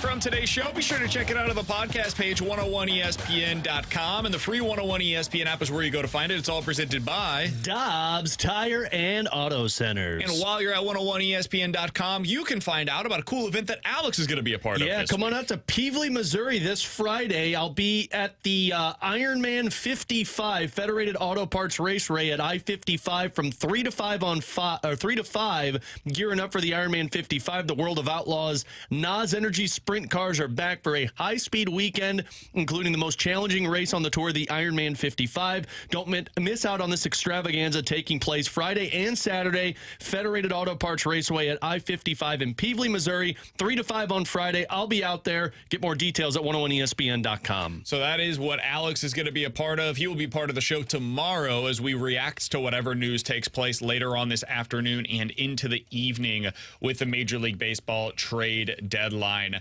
Alex, the big trade that we were all waiting for has officially taken place. Justin Verlander is heading to the Houston Astros. In return, the New York Mets will get 2 minor leaguers. One of them is Drew Gilbert, an outfielder. He is 22 years old, former first-round pick in the 2022 draft by the Astros. He's currently in Double-A ball. He's having some success down there, but not a top 100 prospect. Was, however, a part of the futures game this year. So that's one of the 2 prospects, an outfielder, that the Mets are getting in return for Justin Verlander. Alex, we're going to be out, T-Bone and myself, at Busch Stadium later today to get comments from John Mozeliak. We've already seen Paul DeJong has been traded earlier. I think they're going to trade Jack Flaherty. Dylan Carlson has been in the news. How many players that are currently on the roster do you believe will be traded by the time that we speak tomorrow? 3. 1 outfielder, Jack Flaherty, and a bullpen arm. By tomorrow will be traded off of this team because the fact that Verlander is now an Astro leaves a lot of contending teams still looking for starting pitching help, and that makes Jack Flaherty intriguing. And to me, it's not just going to be Jack Flaherty. It's going to be another package deal to up the price for the Cardinals. Yeah, I think it's going to be 3. I think it's going to be Carlson, Flaherty, and then I would assume Helsley. It's either Helsley or Gallegos is the one that I think's moved. I just don't know how you keep Helsley after reports came out how Helsley was unhappy with the arbitration situation, and the Cardinals are done dealing with injuries and can't stay healthy. Like I can't see where they just kind of blow past that and aren't able to move Helsley. I would think somebody would like him in the bullpen. You know how to make him happier? You go into arbitration again this offseason. That's how you make him happier. And you win the case again? You just ish on him again in front of the court and say, yeah, we're not paying this guy. The Cardinals did end up being right about all of the stuff that they said, by the way, with the injury stuff. They always are. They always are. Things, so just for what it's worth. I think they end up trading Flaherty by the end of the day today. I'm skeptical on the bullpen stuff. I think that might be more of an off-season move where Helsley's healthy, hopefully, by the end of the season, and then they get something of significance in return. I think they should trade Dylan Carlson. I think it makes sense for the Yankees and for the Cardinals to get that thing done now. But I don't know, man. I would not be shocked if they end up making one more move by the end of the day. Not one of those 3 guys? It might end up being a package, but I wonder if it's just the Jack Flaherty trade that ends up happening. And maybe they add in a Carlson into that mix, but I think Jack's, I would set the over-under at 1.5 more trades that the Cardinals make by the end of the day today. If I'm the Yankees, a deal of Flaherty and Carlson is intriguing to me, and if I got to send a couple of pitchers, maybe it is a Beater and a Schmidt, might be worth it if I'm trying to contend in that division. The Fast Lane will have all of the latest updates from 2 to 6 o'clock right here on 101 ESPN. We will have maybe one more trade deadline roundup tomorrow here on BK and Ferrario. For Alex Ferrario and Tanner Hendrickson, I'm Brandon Kiley. We'll talk to you guys tomorrow at 11 a.m. here on 101 ESPN.